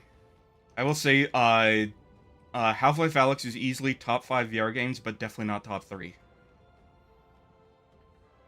Like, there are certain things in Alyx that hold it back, such as the fact that you can't be ambidextrous with what hand you use with your gun. It's, like, glued to one hand, your dominant hand. You only get 3 guns the whole game, which are all pistols. In fact... You sound like connections to the VR platform to me. But the thing is, it's like, even before Half-Life Alyx, there's been proof of concept of, like, what am I thinking of like, two-handed weapons in VR. Like, I would suggest the best VR shooter I've ever seen to date is Into the Radius 2. Because that game allows you to, like, that is a game that allows you to actually, like, take apart your weapons and put different, not even just attachments, but different, like, different stocks, different barrels, even, like, stuff like that. And, like, it is a really satisfying VR game. Very good for shootiness. Heretics have seized a complex up in one of the spires. Not sure what's in this signal, but it's sending folk... And I'm just waiting for it to finally release so I can, like, stream it. Like, release out of early access.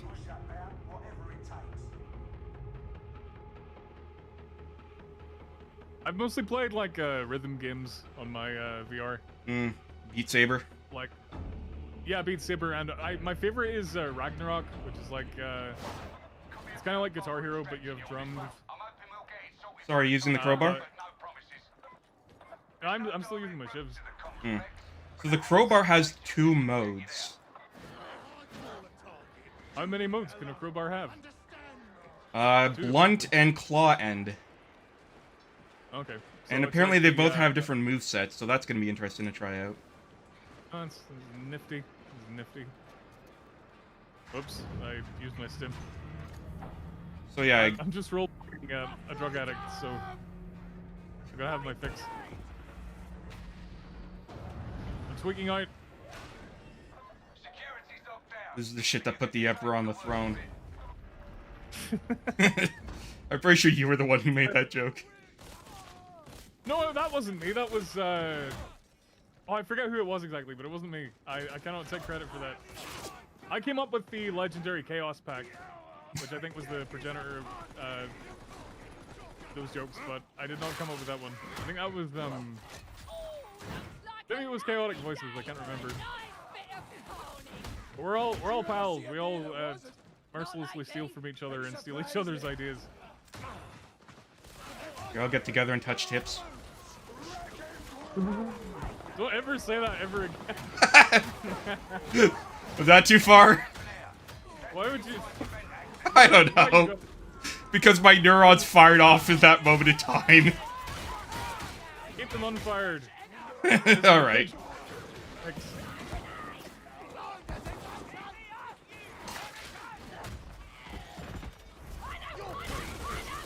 No wonder women want nothing to do with us. What do you mean? I have a girlfriend. Well, nothing to do with me. This is why the Trapper and the Fox Flamer are my waifus, because they'll never abandon me.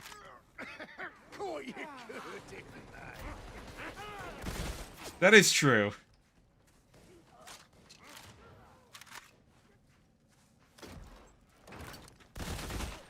Like, I can understand the yandere trope of, like, someone who loves you no matter what. I get the appeal of that. Still, definitely not for me.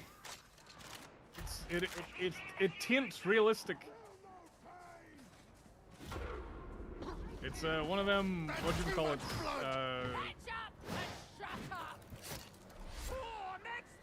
I forget the term, but it ain't realistic. It ain't what would happen in real life. Although I have been watching entirely too many police body cam channels.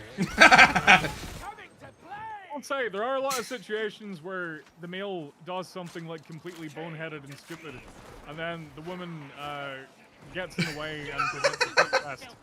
You understand? This is because my brother a while ago he was like, "Oh yeah, I started watching police body cam footage," and he's like, "There are so many times where like the guy's gonna be let off with a warning, but his girlfriend butts in and makes it worse." I don't know the psychology behind it because I'm a good boy, but yeah, it does seem to be an epidemic. I think favorite ones are the ones where kind of, yeah, like a guy will do something minor and then they're obviously gonna let him off with a warning or something because it's just so like inconsequential. And There is a channel. It's like a woman's channel where she like explains male behavior to like women because women are apparently very oblivious when it comes to how to talk to men. And something she pointed out is that like every time a man has gone to war, it's because a woman said yes, you should do it. And I just do you think that there's any truth to that? Can we get a fact check? Is this a truth nook? Is this a truth? Wait, who's Jamie in Joe Ogren again? Oh, Brother Jamius, yeah. Brother Jamius, Brother can you pull that up? Like, I do have to wonder, because one of my passions in life, I have 3 main passions in life besides VTubing and gaming. Like, I guess 3 academic passions. And that is, anthropology, history, and psychology. And I do find it quite interesting, like, you've heard, like, the theory on why women are attracted to serial killers? Why, in your estimation, is that? One theory I heard, and this is from my ex, is because, serial killers have the warrior gene. They are people who are willing to kill to defend what is theirs. So the idea is, if you hang around someone like that, and you can get on the good side, they can provide you protection. Likewise, something I've heard from a lot of women recently, because I watch VTubers, and all VTubers are fucking incels, and women. And what I've heard from a lot of women in the VTuber community is, there is something very attractive about a man who could easily hurt you, but doesn't. So I think... Yeah, I've similar things from women. I don't... What? Yeah, so, this explains the archetype of the, guy who unnecessarily escalates things with the police. And then his woman is like, "Why are you hurting him?" Well, because he's trying to kill them, lady. But I wonder if that can, like, also explain why women can escalate a situation as well. Well, it goes both ways, because, like, I've seen, well, I've seen lots of body cams, too. Oh, hi, Anna! Like, Anna's in chat. You remember Anna, right? Oh, yeah. Hey, Anna. Yeah, I tried to get her to join, but she unfortunately has a job, unlike me. And it's a government job too, which means that she has good pension, so she can't afford to, like, skip. Well, in this house, we don't have jobs. We just play Darktide and yell all day. Are you actually employed? Serious question. YouTube's a job, isn't it? My last job I did before YouTube was I was a butcher, and I really hated it. It was very interesting. psychologically interesting. Before that, how realistic are the sound effects in Darktide? not very. Like basically all like gore sounds, and I use them too, but they're basically all completely unrealistic. Like, cutting meat doesn't really make much noise. It's just like a little. So if this was a realistic game, it would be very unsatisfying. Like, I imagine, like, obviously, hopefully I'll never have to find out, but I don't think killing a person would be very, like, visceral in real life. It wouldn't be like beating someone's brains in Darktide. It would mostly be like a depressing chore, I think. Now that reminds me of, who was that one Krogan in Mass Effect 2 who said, "No, you don't bring someone home to kill them, too messy." Yeah, not, again, this is all sounding very sociopathic, but yeah, cutting meat isn't fun, and then actually having to, a couple of times I actually had to kill, it was pigs I was working with, a couple of times I actually had to slaughter them, and it was very, it's not fun, and it's not pleasant, and I can't imagine the sort of person who would enjoy a job. Like, I know it has to be done, or else people don't get fed, but, and it's not even like... Have you seen that one video of the guy doing a street interview asking people what they do for a living? You know the one I'm talking about. I've seen tons like that, yeah. Have you seen the one where the guy's like, "I work at a slaughterhouse," and it's like, it's exactly the kind of guy you'd think enjoys working at a slaughterhouse. It's like, he says, "And the best part is when you get to see the light drain from their eyes." Well, I'm sure he was just saying that. I'm sure he doesn't actually think that. To be fair, there are a lot of people who like because like skits and content can make you money now. There are a lot of people who try to fake, like, we basically have reality TV now, in like brain rot form. The new Hawk-Tua girl. Where like people like do these like insane stunts, but they're all staged. Yeah. Or like they talk to people who are insane, but they're not really insane.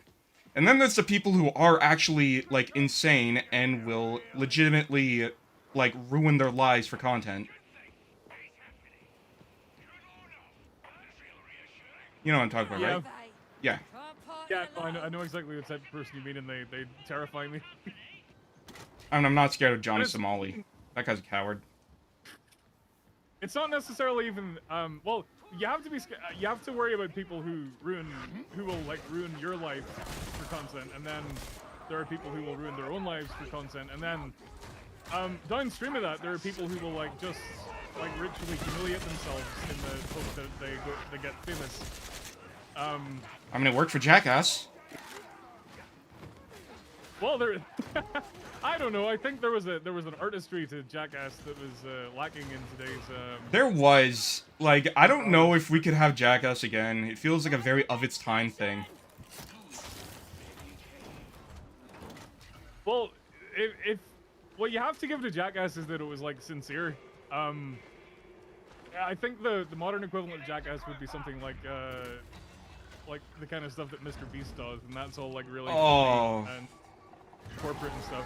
But like Jackass was just like they were like in their backyards, and they were like. It was like a bunch of skaters and their friends, and skateboarders are already people who don't have like a self-preservation instinct.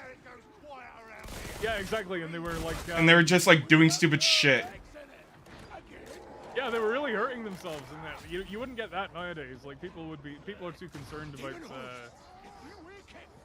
No, you would. It's just that they wouldn't be as authentic as a bunch of like bros who just do it for fun and got big doing it for fun. Like company would set it up, and like there was one interview I saw, and it was like a three-way interview between some of the greatest of the Granddad Zoomer Easelabs, like Jake Paul and Mr. Beast and Kai Cenat, and they just had like zero chemistry, and they obviously all didn't want to be there, and they were all really bored, and they seemed to quietly resent each other. And oh. I'm gonna have to remember this stream when that eventually happens. Oh come on, that's not gonna happen. That is the double-edged sword of like being a content creator. Like I was lucky that I just reached out to you and you accepted and we became friends. Like, yeah. Like. By the way, that's one thing I should say for anyone who wants to become a VTuber streamer or anything. Do it for the fun, and do it because you want to just hang out with friends, or like have an excuse to hang out with friends. Like, this is probably the most talkative I've been all week, or actually, hell, it's the most talkative I've been for a long time, since my last collab. Because, yeah, because when I am with someone, when I have someone to bounce off to, I'm very talkative, but on my own, I'm so nonverbal. No, I'm the same. Like, I've met people and they for some reason they think I'm like I have brain problems because I don't talk too often. But when I'm with someone I like, Are you on the spectrum? I don't think so. But Jesus. Yeah, no, I don't think so. I'm just a bit of a crazy character. If history's shown us anything, is that you don't gotta be autistic to be a crazy character. Or maybe all the crazy characters of history were secretly autistic. But we'll never know. I mean, I would not be surprised if Mozart was autistic. He was very eccentric.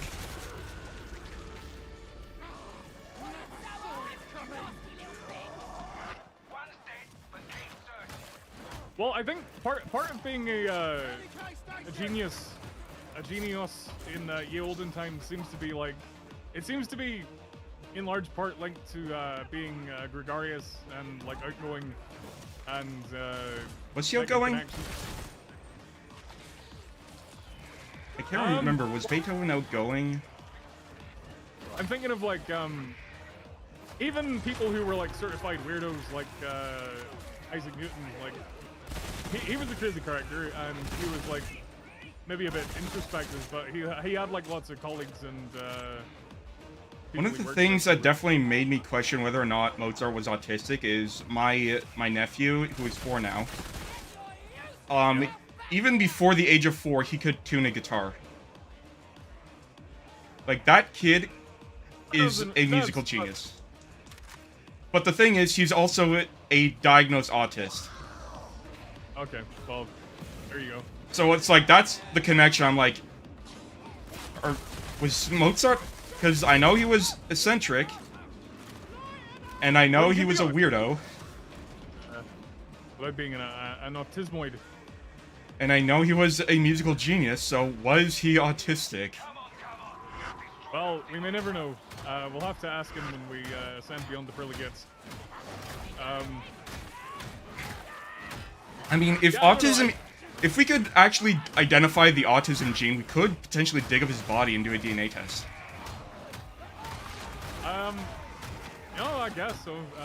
I guess anything's possible. But then you'd have to be the guy who... Oh, I just got launched like 2 floors down. That's lovely. Yeah, that happened to me. It's just, that's the name of the game, baby. That's a certified Darktide moment. Yeah, I see you, running around down there. Yep, I'm... On the bright side, all of the things are up there and not down here. Never mind! Ah! No, that's the exact... Should I come and get you, or Yes. should I just... If you want. I can do it! I can do it! I can do it! Hiya! Hey. I jinxed myself. I jinxed myself. No, there's just the long climb up back to the Yeah, thanks. The part of the Chihuahua being sacred is fake. Wait, what? Oh, okay, you're technically... So, technically, the dog that was sacred is what we believe to be the ancestor of the modern Chihuahua. And you are right, the Mexican hairless are also considered... But at the same time, the Mexican hairless probably shares that same lineage. Yeah, You know what a well, Mex... I guess they all be descended from an ancestor. You know what a Mexican hairless is, right? Yeah, I've seen them. Yeah, they interestingly enough, much like how jackals were like a symbol of death in Egyptian culture, these dogs, which look a lot like jackals, were also a symbol of death. Someone pointed out, like, if you let dogs like go feral and just sort of like cavort amongst themselves for a little bit, eventually you get basically the same kind of dog. Like, it's just like a medium-sized golden brown, kind of slightly wolfish but not too wolfish dog. And then this may be the what the first dog looked like. They kind of look like dingoes, because I think dingoes are just like descended from feral dogs that made the cross to Australia thousands of years ago. Interesting. Oh, that's another pet interest I picked up through following this this Twitter account that's dedicated to like pre-colonial Australian history. So I now know more about Indigenous Australians than I ever bargained. Cool. But yeah, it is cool. It's like some of them.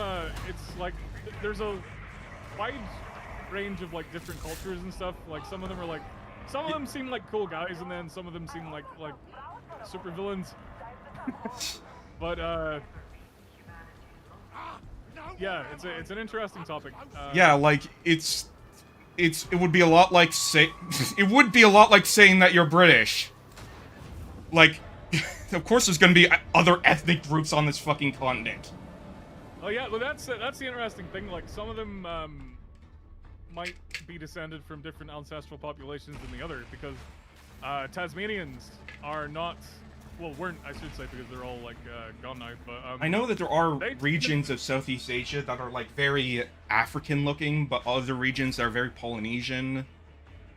Yeah. It's kind of like that, because one of the big mysteries of Australian genetics is that most Aboriginal groups have like straight hair, like kind of like European hair, but Tasmanians had like coily, like kinky, like African-like hair.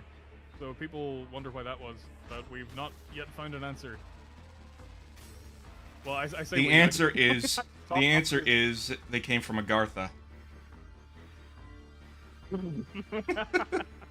I've been following that meme trend, and I love it.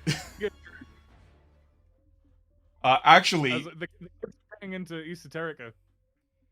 What's really hilarious is the whole Agartha meme. It's starting to revive the MLG genre. Like, there are these, like... It's like a modern MLG era where you'll see, like, these CS2, like Agartha edits with, like, AI Yakub and, like, other characters and shit. Some of whom have families, have watched them died very recently. But that's besides the point. The point is, like, Lower gross. it feels exactly like it feels exactly like the MLG era, just for a new audience, which I love it. You are unworthy until proven otherwise. And I guess it does prove that like AI is really good for shitposting. I will do as you wish. Yeah, but you can't say that, or they'll tie you down to a train track and run you over. I myself, I'm not as dogmatic about being anti-AI as some other people are. I don't like it for serious endeavors. I think it isn't possessed of the divine spark of creativity. I've seen it being used in serious endeavors in some very creative ways. I think it's funny to like mess around with, but the trick to AI though is like you can't like have it do the work for you. You have to use it the same way you would use any tool. You have to have like a human touch to it. And you end up with things like, hey guys, come and see my short film. Come and see my short Pixar style short film. And then it's just like a bunch of 30-second clips of like a dog walking. And then you have all the bots and the replies going like, wow, this is not only Pixar-esque, it is creative and groundbreaking. But it's not. And then, of course, you can, if you want to, you can just reply with that image of the Super Mario Brothers cartoon where Mario says to Luigi, "That's a stone, Luigi. You didn't make it." And people get mad about that, which is funny.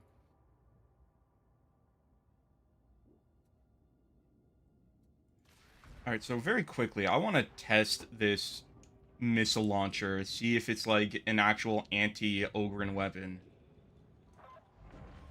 You've come to learn. Splendid.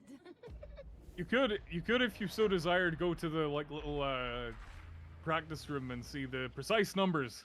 That's exactly what I'm doing. Okay. Yep, it's an anti-Ogren weapon. Huzzah! Like, this, oh my god. Granted, I'm doing so on, like, difficulty 3, but then again, we just did difficulty 2. But yeah, this thing will absolutely destroy, crushers. It has always been a tool, but we shouldn't rely on it. Exactly. Like, I think AI... Because one thing I hear artists complain about a lot is how boring it is to do backgrounds. It's like, you could just use AI for that. Yeah, but you can't get AI to give you exactly what you want, so you have to like tweak and mess with it so much that you might as well. True, but you're not starting from scratch. It gives you a foundation. And I think I don't know, because like I assume it will get better with time, but like still, like, you're never gonna get an exact replication of what you're picturing in your mind's eye. So, but you could if you could just draw it. And I've been picking up the pencil these past few months. I'm still not very good, but I can draw like little stick dudes and so on. So that's progress. It's better than nothing. But yeah, there's definitely certain things that AI will not be good at, but I still think there is potential in it, so long as it's done in a way that's not haphazard. Recently, I got into an argument with a group of artists in a Discord server, because I said, this is why I have no sympathy for artists, like, because they keep pushing the AI scare on me in a very annoying way. Yeah, I accept. Some people can be a bit overzealous about it. Like, I don't like it myself, but I would try like, not to be. And here's the thing: I have had to deal with scammers and artists who never like fulfilled their commissions but took my money anyway. So it's like there are just certain. It's like I can understand the appeal of people who want to use AI because there are some pieces of shit who get way over their head when there are commissions. Yeah, I understand, but yeah, I guess so. But like, that depends on the individual artist. Like, there are lots of most artists are like cool guys. But that just a minority ruin it for everyone. The vocal minority.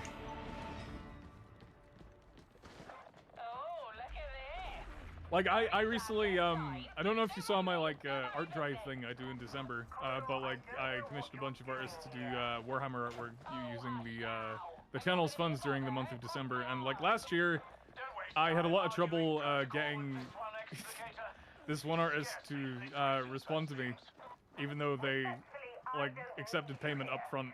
So I kind of get what you mean. And then at the end they just turned around and said, "Oh, I can't draw this. Get someone else." And I had to really wrangle to get my money back from them. Oh, and I've heard a story from one VTuber where, like, they were trying to get their commission canceled, but the artist refused to stop working. And it turned into this whole drama. Because the VTuber in particular said, "Okay, if you're too busy, I'll just resend my commission." They're like, "No, no, no, I can do it." And it went on for way longer than it had to, and they had to cut contact with this person. Yeah, that's a shame. Obviously, I think maybe that's part of why AI appeals to certain people, because you don't have to involve anyone in your own creative process. That is true. From one perspective, I understand that, because the more people you involve in something, the like bigger chance of it going wrong or getting meeting like hiccups in the road. But you know, that's part of what makes collaborative endeavors human. Anna also brings up a good point. A lot of artists feel threatened because it's cheaper than just using an artist. Oh yeah, that's probably. And that's the thing. I calling it now. We're going to see an end of corporate art, and we already are. We're seeing the rise of AI being used to push corporate shit instead of just, because you know the corporate art style, right? Yeah, the like featureless, ambiguous blob, and with like ridiculous skin tones that are really artistic. Yeah, everyone's blue and purple. Yeah, that, like, I think that's gonna get phased out, specifically in favor for AI art, and like. Yeah, I've already seen like you see a lot on like. Like Shutterstock is probably gonna have to change its business model because stock footage is gonna be changing the way it does business. That, I think, is the one business that's going to be dramatically affected, are, like, stock images. Well, it's probably going to go deeper than that. One of my best friends is a translator, and she's been, like, constantly bricking it for the past, like, 3 years as AI gets more and more sophisticated. Because she's like, "Oh my god, I'm going to, you know, robots are going to take my job." And she speaks Spanish, so that's, like, one of the, languages AIs are trained on the most, because it's so common. But I understand anxieties about that. But, again, is it ever going to get to a stage where it's, more sophisticated? But, like, how do LLMs work with translation? Because that's the thing about, like, current generative AI, is they hallucinate constantly, because they are just really intelligent, really advanced word prediction tools. I've, like, just out of curiosity, I've just used it, like, with Irish, and it has, I don't think I've ever gotten a correct answer with it. It's just, like, always wrong. And I don't know if that's because of bad information out there, or because it's just, like, the information isn't there, so it just has to make stuff up. But, yeah, it's a sticky situation. But at the same time, this is also proving, and this is why I'm not, first off, this is why I don't, this is gonna sound mean, this is why I don't have much sympathy for artists, but also why I don't think they should be worried, because, like, AI hallucinations are a huge problem that's gonna hold it back seriously. Like, I think it was recently disclosed that, like, 95% of businesses that adopted AI regret doing so, and have to, like, beg people to come back. Because, as it turns out, it's very unreliable. And then, well, people always say, like, "Oh, well, it's unreliable now, but it's gonna get better." But, like, I'm not entirely convinced about that, because, like... it's gonna get better in certain areas, but that's the thing. There are certain jobs it's just never going to replace. I think it's going to be a tool that artists are going to use, and any, like, proper artist should get behind it, but it's not something that's going to replace them. I say having no artistic experience. Well, I've had as I've been like trying to get into art and trying to draw more, I'm like, I'm getting, I understand where they're coming from, but again, like, kind of like you, I think it's such an inexact thing. Like, you're never going to get exactly what you want if you're just typing a prompt into like. Do you think AI could be used, like AI generated images could be used as artistic references? I don't know, cause like anything you want to draw probably already exists in the real world, so I don't think there's much of a need for that. Because like, oh, I want to, unless you're talking about like character designs and stuff like that, but then the AI is just cribbing from already existing character designs, so again, I don't know if there's necessarily much value in that. I mean, you could say that drawing, like, inspiration from pre-existing characters in that way, like, instead of, like, going to Google and searching for references, just type in a prompt and it'll give you something good enough. And especially... A lot of stuff on Google Images now is AI, and you have to... Yeah, that is true. AI, and then at the beginning, I wasn't the most adept at recognizing AI, so sometimes I'd use... I still don't know. I still get blindsided constantly, and I hate it. And what's worse is I see all these adorable, like videos that I keep saying to my girlfriend, and I don't have the heart to tell her that it's AI generated, because she likes cute things. Yeah, well, yeah, that's the danger. Like, I think I've kind of got to the point where I can recognize, like, enough of the common tells, but, there are certain tells, but there are certain things that are just really hard to... Oh, yeah, that works so well. Yeah, I see the missile launcher is really good. Yeah, this thing obliterates Ogren. Which, I mean, it should. This is exactly the kind of thing that it's meant for, so yeah. See, the danger of everyone being Hive Scum right now is that you don't get the veterans, like, replenish one grenade every 60 seconds. Yeah! So, I'm sure, like, I'm sure that you'll find some more... Like, on higher stakes, Mortis trials... Or, like, that's what they're called, right? Wait, what are they called again? The Horde mode, No, Havoc mode. Yeah, on, like, higher-end Havoc difficulties, you're probably going to see more of a balance because people don't want to lose that. But at the same time, people will be stress testing their builds. Luckily, we're down in baby mode, so we don't have to worry about none of that stuff. True.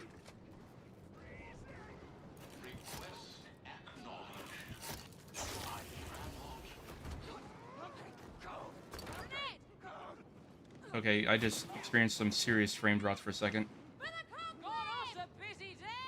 What else is new? Well, hey. Actually, good news. As of today, you can join a beta branch for Helldivers that cuts the file size down by several times. Like, do you know how much it? Because like, I keep having to uninstall it and reinstall it every time. So as of right now, with the new update that also came out today, because this is December and this is the season. Yeah. This is the season for gifts. It's like over 150 gigs. However, if you join the beta branch right now, it's 22. Like 22 gigs in total? Yes, in total. Great. Wow. That's like a huge reduction. That's like what, 7? That's like a 7th maybe. I'm not good at math, but that's a lot. Yeah. Oh man. No, I'm so grateful for that because I do love it, but I just couldn't justify like keeping it installed on my computer because like I have other games I want to play. I actually was playing the new War Bond earlier today, and I haven't unlocked everything, but I have unlocked the shotgun, the super shotgun, and it is beautiful. Like, that is a proper Doom shotgun right there. Nice.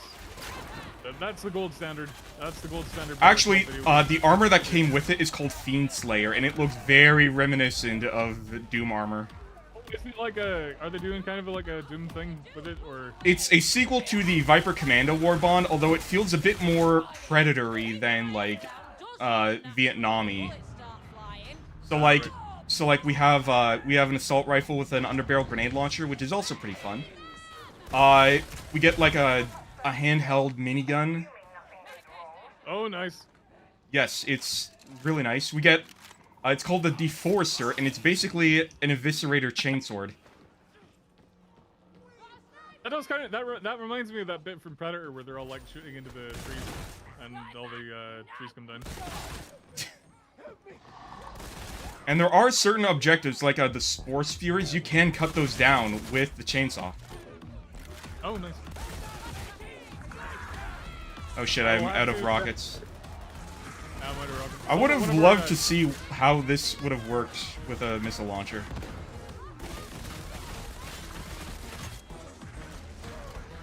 Well, we may never know. We may never know until people start playing Veteran again. Indeed. And I predict that's gonna get less common because both the Hive Scum and the Veteran are like shooty boys. They are, but Veteran feels a lot more snipery. Yeah, I mean Veteran because just because. Oh, so there's grenades here. If oh, not anymore. Yeah, I usually play Veteran just because like what kills a lot of people in higher level play is like just a bunch of gunners like off in the distance because everyone likes to play the exciting classes like Psyker or Zealot, but they don't got guns. Well, not good guns anyway. So what happens a lot of the time is they just get bogged down by gunners really quick. But when you're the Veteran, you can save them from such a fate. Yeah, like,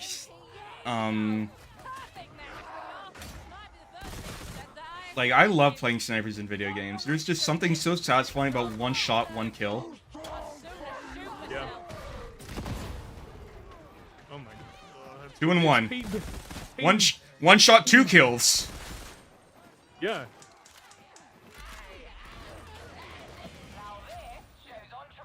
They need to have like a proper sniper rifle to this, like perhaps a long lad, like in Space Marine 2. I depends on if there's going to be long enough distances, which I doubt there will be. Well, if Call of Duty has taught us anything, you can 360 no scope. So maybe they'll do that. Speaking of AI bullshit. Like, I think this might actually be, Black Ops 7 might actually be the worst operating, or like the worst selling COD game of all time. Yeah, I'm primarily a Call of Duty for the campaign guy, and I saw a couple of bits from it, and I was like, okay, there is no way in hell I am ever touching that with a 10-foot pole. Ugh. And it's a sequel to Black Ops 2, which is like the best campaign ever. Ugh. It's just the worst. I never played Black Ops 2. I just tapped out after Modern Warfare 3. It's like, okay, the storyline of the Modern Warfare series is finished, and I have no more interest in the series. There's grenades here if anyone needs them. Whoa, don't mind if I do.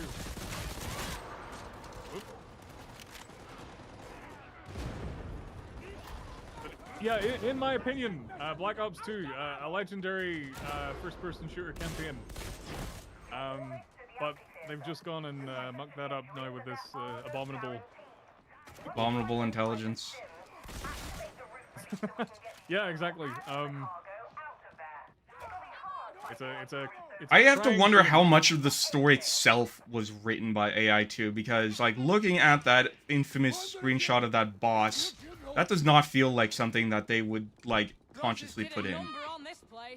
Well, would an AI be stupid enough to suggest that? Like, and yes. then you get, and one of your allies turns into Skibbity Toilet, and you shoot him. I don't Oh, know. by the way, did you hear that the guy who makes Skibidi Toilet, he's in a horrible situation. Yeah, he got fleeced somehow. Like he sold the rights to make a film to this production company, And then apparently he's not even getting money for it either. So it's like, and I do, and as much as I love to hate on Skibidi Toilet, it's like, dude, this guy got a big break in life, and then it got taken away by some scummy fucking film corporation. Yeah, I've always felt that way, like about stuff that gets popular on the internet, and then they like make a movie of it. Or They whatever, monetize it. Yeah, it's like, yeah, like. Slenderman or. Was there ever a Slenderman movie? Yeah, there was. Really? Was it shit? Oh yeah, of course. I mean, we haven't heard about it, so it's probably shit. Yeah. I don't know much about FNAF, but from what I hear, the FNAF movie definitely respected its audience.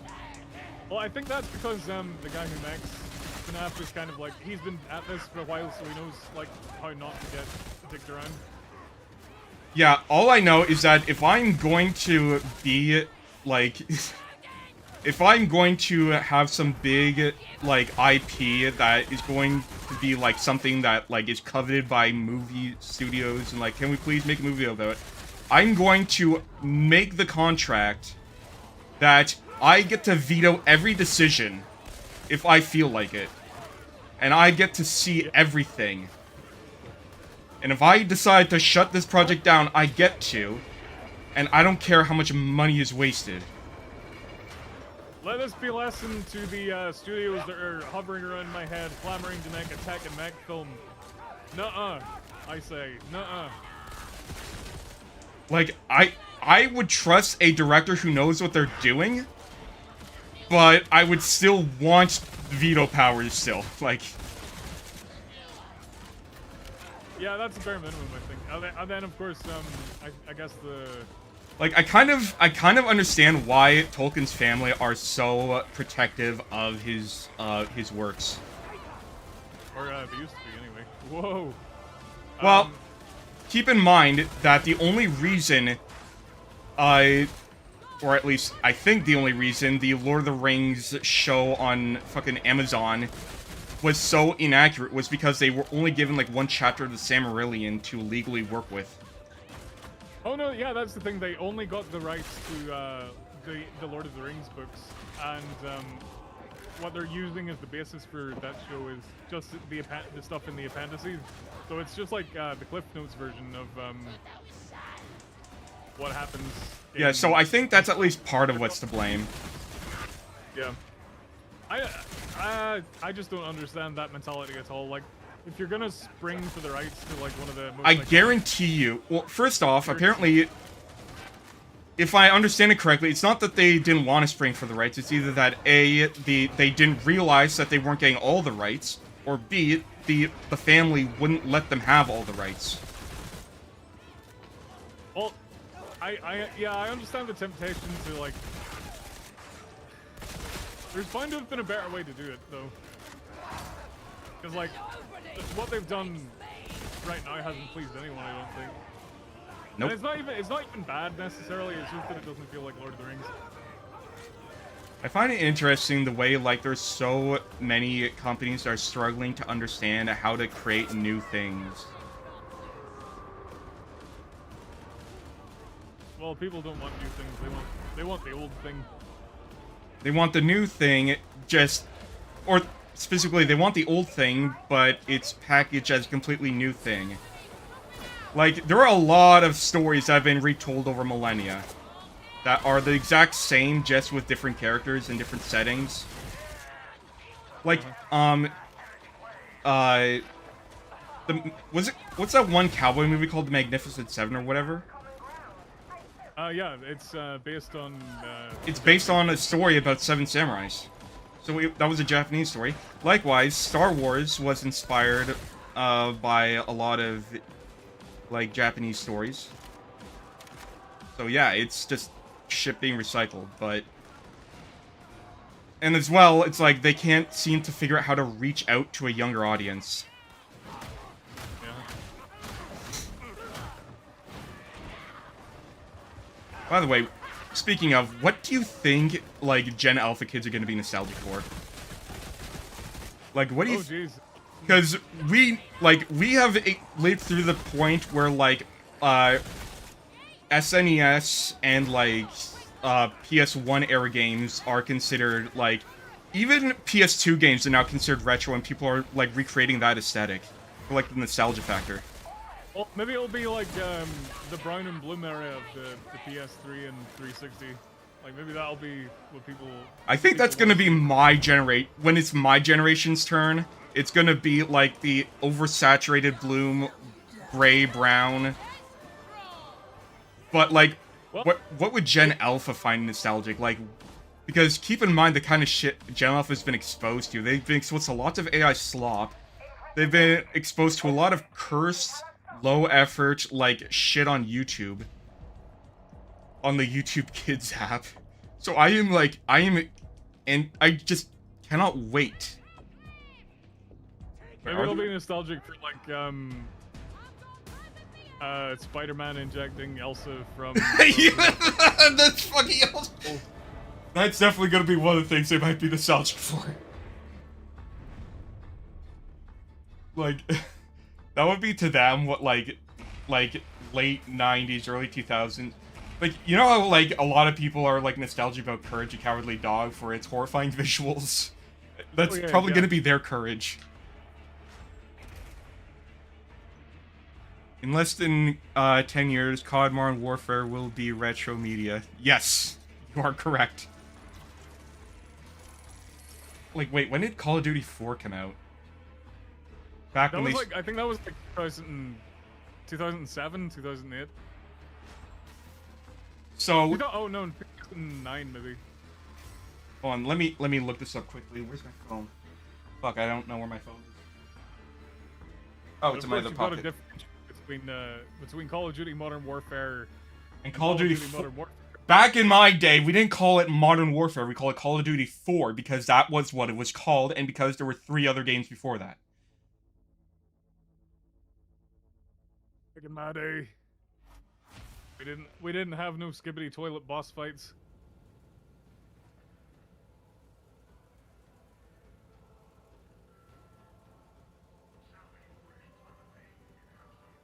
Okay. 2007. So, Okay. in 2 years, Call of Duty will officially be classified as a historical event. Specifically, Call of Duty 4. That just doesn't compute to me. I don't like it. I wanna turn this whole freaking Tell me of your Which means that if we were market analysts, we could probably say with some degree of certainty that the trend. farewell. Okay, if you're for any indie game developers right now, if you're looking for the next big thing to work on for the next 2 or 3 years, make a spiritual successor to the original Call of Duty game with all the shitty bloom and like disgusting gray-brown visuals.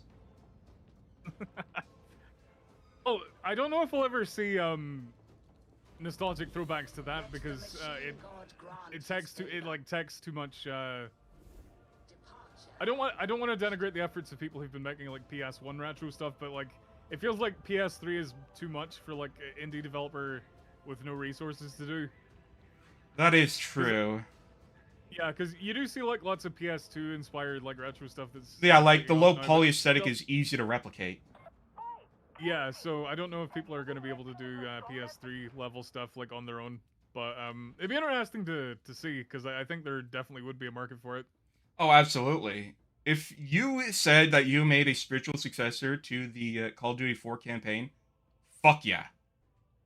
Like, yeah, then you also need because that was back when Call of Duty still took itself as like a serious military shooter. Not like milsim levels, but like they wanted to like get some details right. Like it was around Modern Warfare 2 and onwards that they started to like become sort of like the Fast and Furious of shooters. Where they just kept upping the bar and seeing how ridiculous it could get, you know?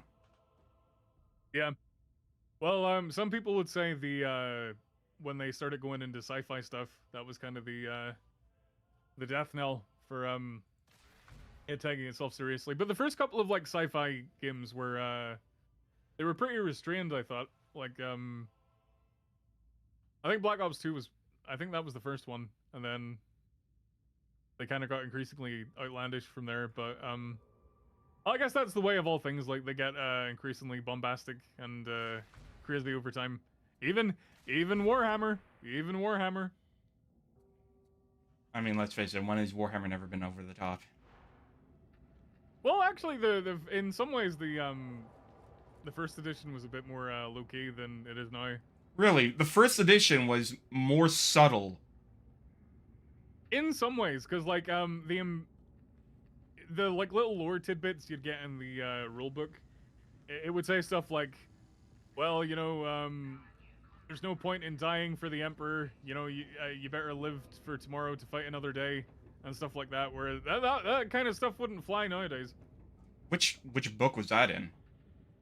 It was in the original Rogue Trader rulebook. There was like it was like full of art and like little lore tidbits and stuff. I like the Imperium in general kind of seemed a bit like slightly more reasonable than it is now. By the way, do you want to try a Mortis trial? I kind of want to see what this rocket launcher does with like all the grenade shit.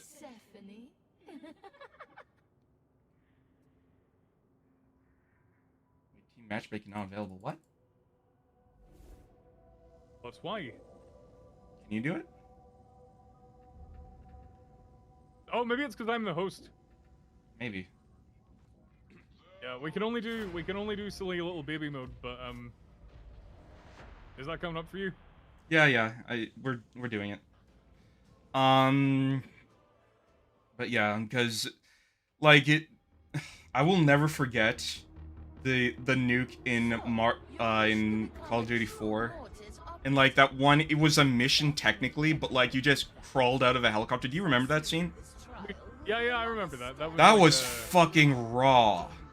Like that. That was a big moment. That and the Chernobyl mission were the peak of Modern Warfare. Like I've said before and I'll say it again, Call of Duty 4 is the peak of Call of Duty and it's never matched that peak since. Perhaps. You can have your opinions on the Black Ops 2 campaign. I, for one, didn't like the Black Ops campaign. I found it very confusing and kind of stupid and full of plot holes. Well, it was a thriller. It was trying to be like a thriller in the vein of something like war movies or it kind of reminded me of Shutter Island in some ways because you've got the whole memory loss thing.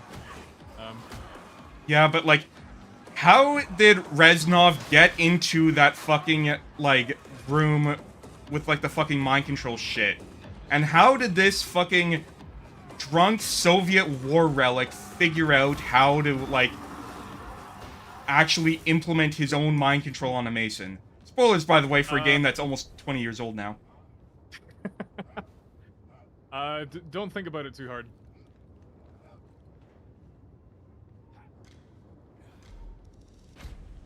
Oh shit, I shouldn't have gotten that, I didn't realize. I don't block in melee. I don't do that.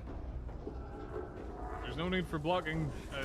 Offense is the best defense and so on. Dodging is the best defense. That's what Enter the Gungeon has told me. Enter the Gungeon. Enter the Gungeon. They're coming out with a sequel, by the way, like a proper sequel. Yeah, I saw. It's all 3D and stuff, which I don't know how to feel about that, but Understandable. So much that I trust whatever they're cooking up.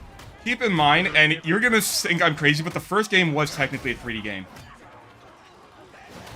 Explain yourself. It was made in a 3D engine. Do you remember the orange that was a reference to God Hand? That was like actually polygonal. The reason they were able to do that was because the whole thing was made in a 3D engine. And people have like hacked the game to show, yeah, like this isn't a 2D. Like, the maps are 3D.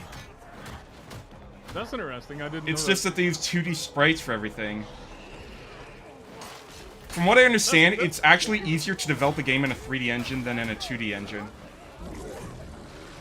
I know literally nothing about game development beyond, like, my 2 lessons on boot.dev. So Oh my god, this thing completely obliterates bosses. Okay. it makes me feel like a big man. Stasis tube is aboard. Tech briefs are looking it over. Okay, this is now gonna be a favorite class of mine for sure. Data slate. All because of the rocket launcher. Yes! Like, oh man, I remember... You remember back in original Darktide where, like, the big box of hurt was, like, the only anti-boss weapon? Oh, yeah. I remember. And all the Ogrins saved them specifically to, like, throw at the giant ugly-ass wart on the fucking... on the Beast of Nurgle. Stephanie commands it.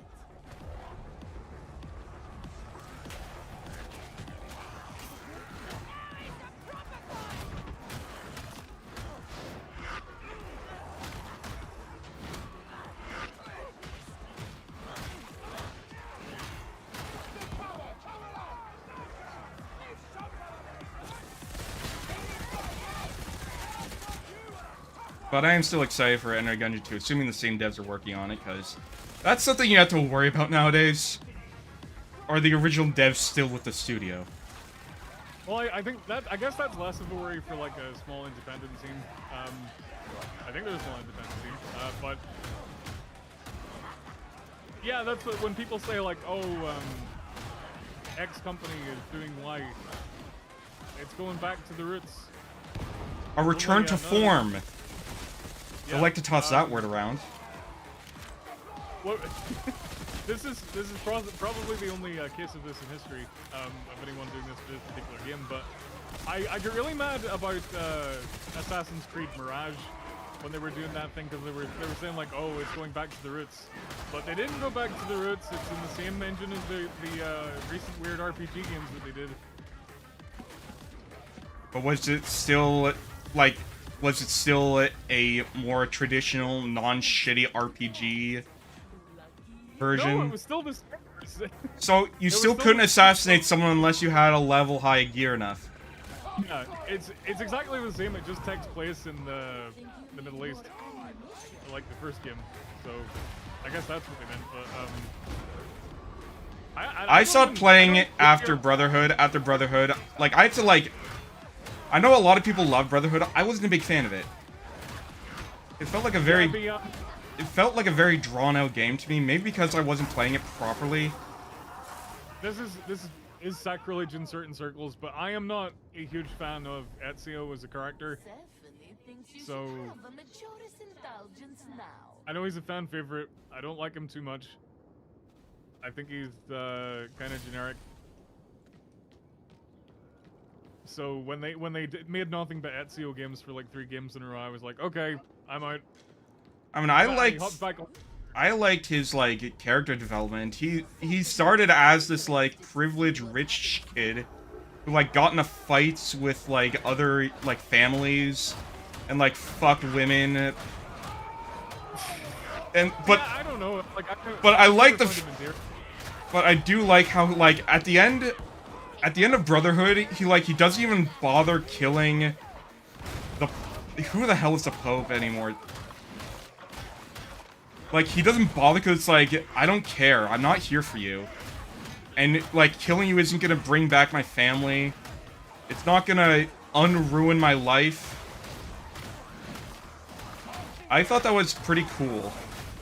But I know people were like, dude, just kill the bastard! I also had a number. I took umbrage with the fact that for some reason, in Revelation, for some reason the Byzantines are the bad guys, and that doesn't really sit right with me. Because I'm a Romaboo. I love Rome, and It's not I don't Rome. want to- it's The Byzantine Empire is in Rome. Oh come now! Oh come now! They don't even Oh, you know speak what? Latin. Well, neither did the Romans in that part of the empire at the time. But you know what? That's fine. Agree to disagree. And then they did that again with Valhalla, where it was like you play as a Viking and you know you go to England and you- But aren't you specifically playing as an alien disguised as a Viking? well, you don't know you're an alien until later, but So you've played it? Yeah, I got it. I remember I got it for in the UK we got this like little stimulus package after COVID. So you got like £200 or something to spend on whatever you wanted. And I just bought a bunch of games because that's who I am. So I got like Valhalla and a bunch. I got Valhalla and another game called Immortals Phoenix Rising, which was kind of like. Well, at least you didn't give Ubisoft your hard-earned money. You gave it government money. Yeah, exactly. But I ended up really enjoying Immortals. Bro, imagine taxpayer money going towards Assassin's Creed, especially the newer ones. You know what? What the taxpayer doesn't know won't hurt him. Okay. I assume I'm not the only one. Have you skipped any of the games? Please tell me you didn't play Shadows. No, I haven't. I haven't played. I didn't play the RPG ones for a long time, and I've just kind of got into them recently. Like, I really liked Origins. I didn't like Odyssey so much. I kind of like pumped out halfway through it, and then so with Shadows, I just didn't even bother because like You seen they the? already stepped. You already seen? Have you seen the DLC for it? Was that the Attack on Titan thing? Yes, the Attack on Titan crossover. Which reminder that this game is supposed to be like historical events. So why are we putting a very, very fictional and European-inspired, like, collab with what is supposed to be, like, which era in Japan was it again? It was like. It was the Sengoku Jidai. Yeah, Zengoku period.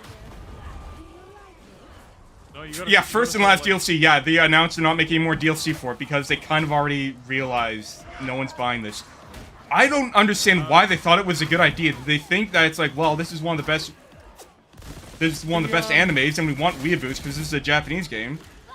Is that the? Origins had a with Final Fantasy, which I didn't know at the time, so I just went into the game and I just discovered this quest, and I didn't know it was a Final Fantasy thing. So when you got a chocobo to ride around on, I was like, what? When did this happen? What a rude awakening to fucking modern Assassin's Creed. It's not canon. It's fine. If canon even means anything anymore. Like, that was an important part about Assassin's Creed to me, was like the historical aspect of it, learning about all these characters. Because keep in mind that unless you're European, you don't really learn a lot of medieval, like, history. Yeah, just one complaint I have about these about Odyssey especially was that the historical aesthetics are just completely out the window now. It's just like purely a fantasy thing, which is fine, but like I don't get why even put up the pretense of it being like. Why make it an Assassin's Creed game? Why make it a whole new IP? I don't know. Well, Like, they kind of did with Immortals Phoenix Rising, but that's. But didn't they like shut that down as well? Because it didn't meet the fucking profit margins or whatever the shit? This was really silly. It's because they gave it a stupid name. They cancelled the sequels because they said we can't establish this brand, which basically means we gave it a really stupid name and now we're stuck with it. You can change the name in the sequel. There are plenty of sequels that have different names. Yeah, but then it's not a sequel. It's just the same game again, but different. Yeah, I don't know. If I was a corporate suit, I'd probably make some pretty boneheaded Like, decisions. that is a cocaine snorting moment right there. Oh, we're not gonna make a sequel because we don't like the name. Like, the person who thought about that does lines. Well, they're all doing lines. That's how corporate culture works. But No, not all. I mean, there's middle management who have to do like crack. Or like, or like fucking lean or whatever the fuck. I don't know. What does middle management get high on? that's what Jen also will be nostalgic for. Lean. I feel like it's more of like a late Gen Z thing. That's the thing. I've noticed that there's two Gen Zs. There's like an early and late Gen Z. Yeah, and like late Gen Zs are all lobotomites who Like, can't there read, are, and we're- like, I am almost 30 and I am Gen Z, but there's also Gen Zers who are still in high school.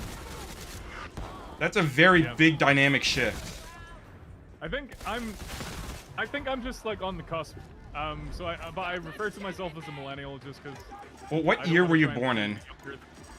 95. Okay, you are at the very tail end of being a millennial. Yeah. But you are still technically a millennial.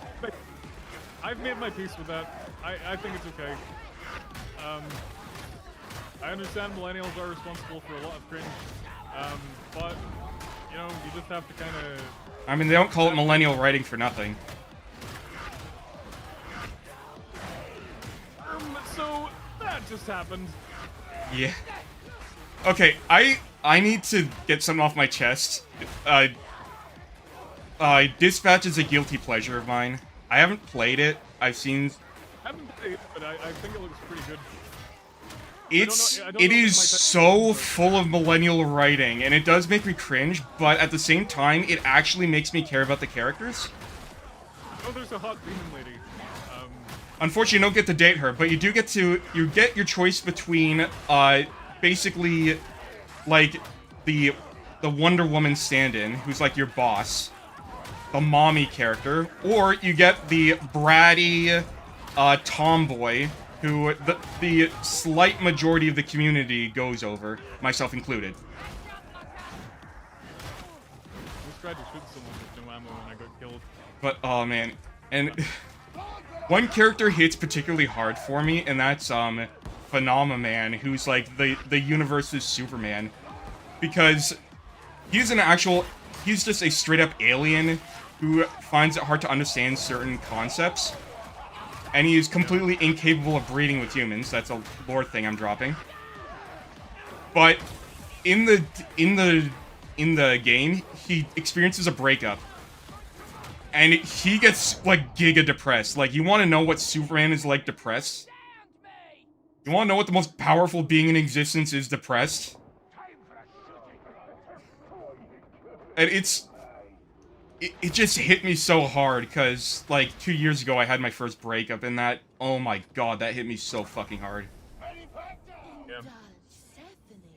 Killing specialists with a missile launcher restores a charge only once per use. Interesting. The That specials... sounds worth it. Do specials count as, like, ogrins and shit as well, though? I assume so. Or is specials like Beasts of Nurgle and Plague Ogrins, or is it? That's what I'm trying to figure out, because specialists are like the guys with guns. Oh yeah.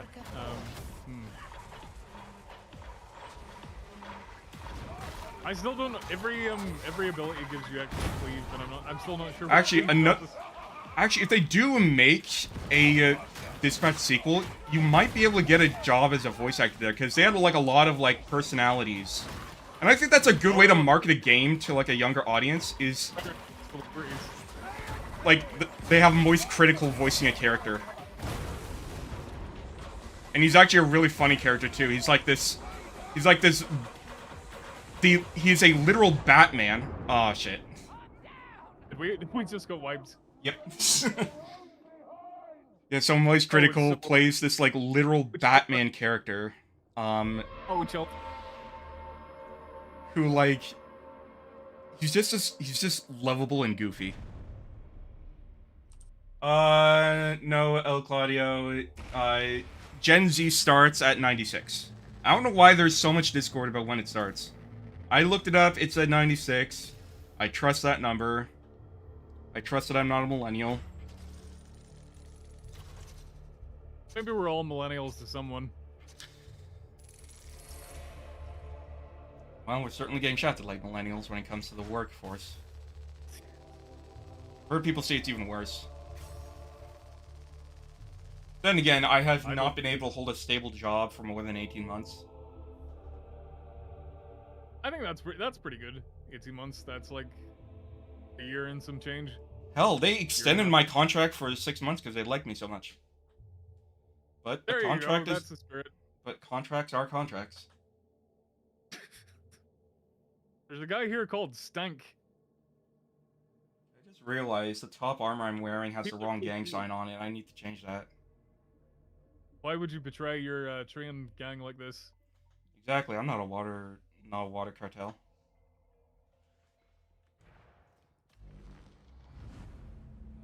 Is it late over there for you? Yeah, it's getting to about like 11:30, so I think I may have to call it. I Wait, am probably gonna call it too, especially for health reasons. Although, knowing me, I'm probably gonna get back either on this or Helldivers later tonight. But Remember to get your steps in. Yeah, thank you so much for actually answering your Discord for once. It is very hard to get a hold of this man. To the point where I just making my messages. I genuinely thought people are getting replies. Yeah, I genuinely thought you were ghosting me for the longest time. No. I just not. It's nothing personal. I just like occasionally retreat into my hole and dig around like a little mole. That's perfectly understandable. We all need our like social breaks. We all need our mole time. Yeah. But thank you so much for this opportunity. I want to absolutely. I want to do more shit with you next time. Maybe next week. Hopefully, we'll see. Yeah, absolutely. But anyways, thank you for everyone for coming. Goodbye, Merry Christmas, and whatever the fuck holiday you celebrate. Have a quasi Kwanzaa, and a hilarious Hanukkah, and so on. Right, and a happy New Year, and here's to 2026, which is going to be less than a month away. Don't think about it too hard, or you'll go insane. I am fully embracing Unk status. I'm ready for it. Anyways, good night.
Thank you.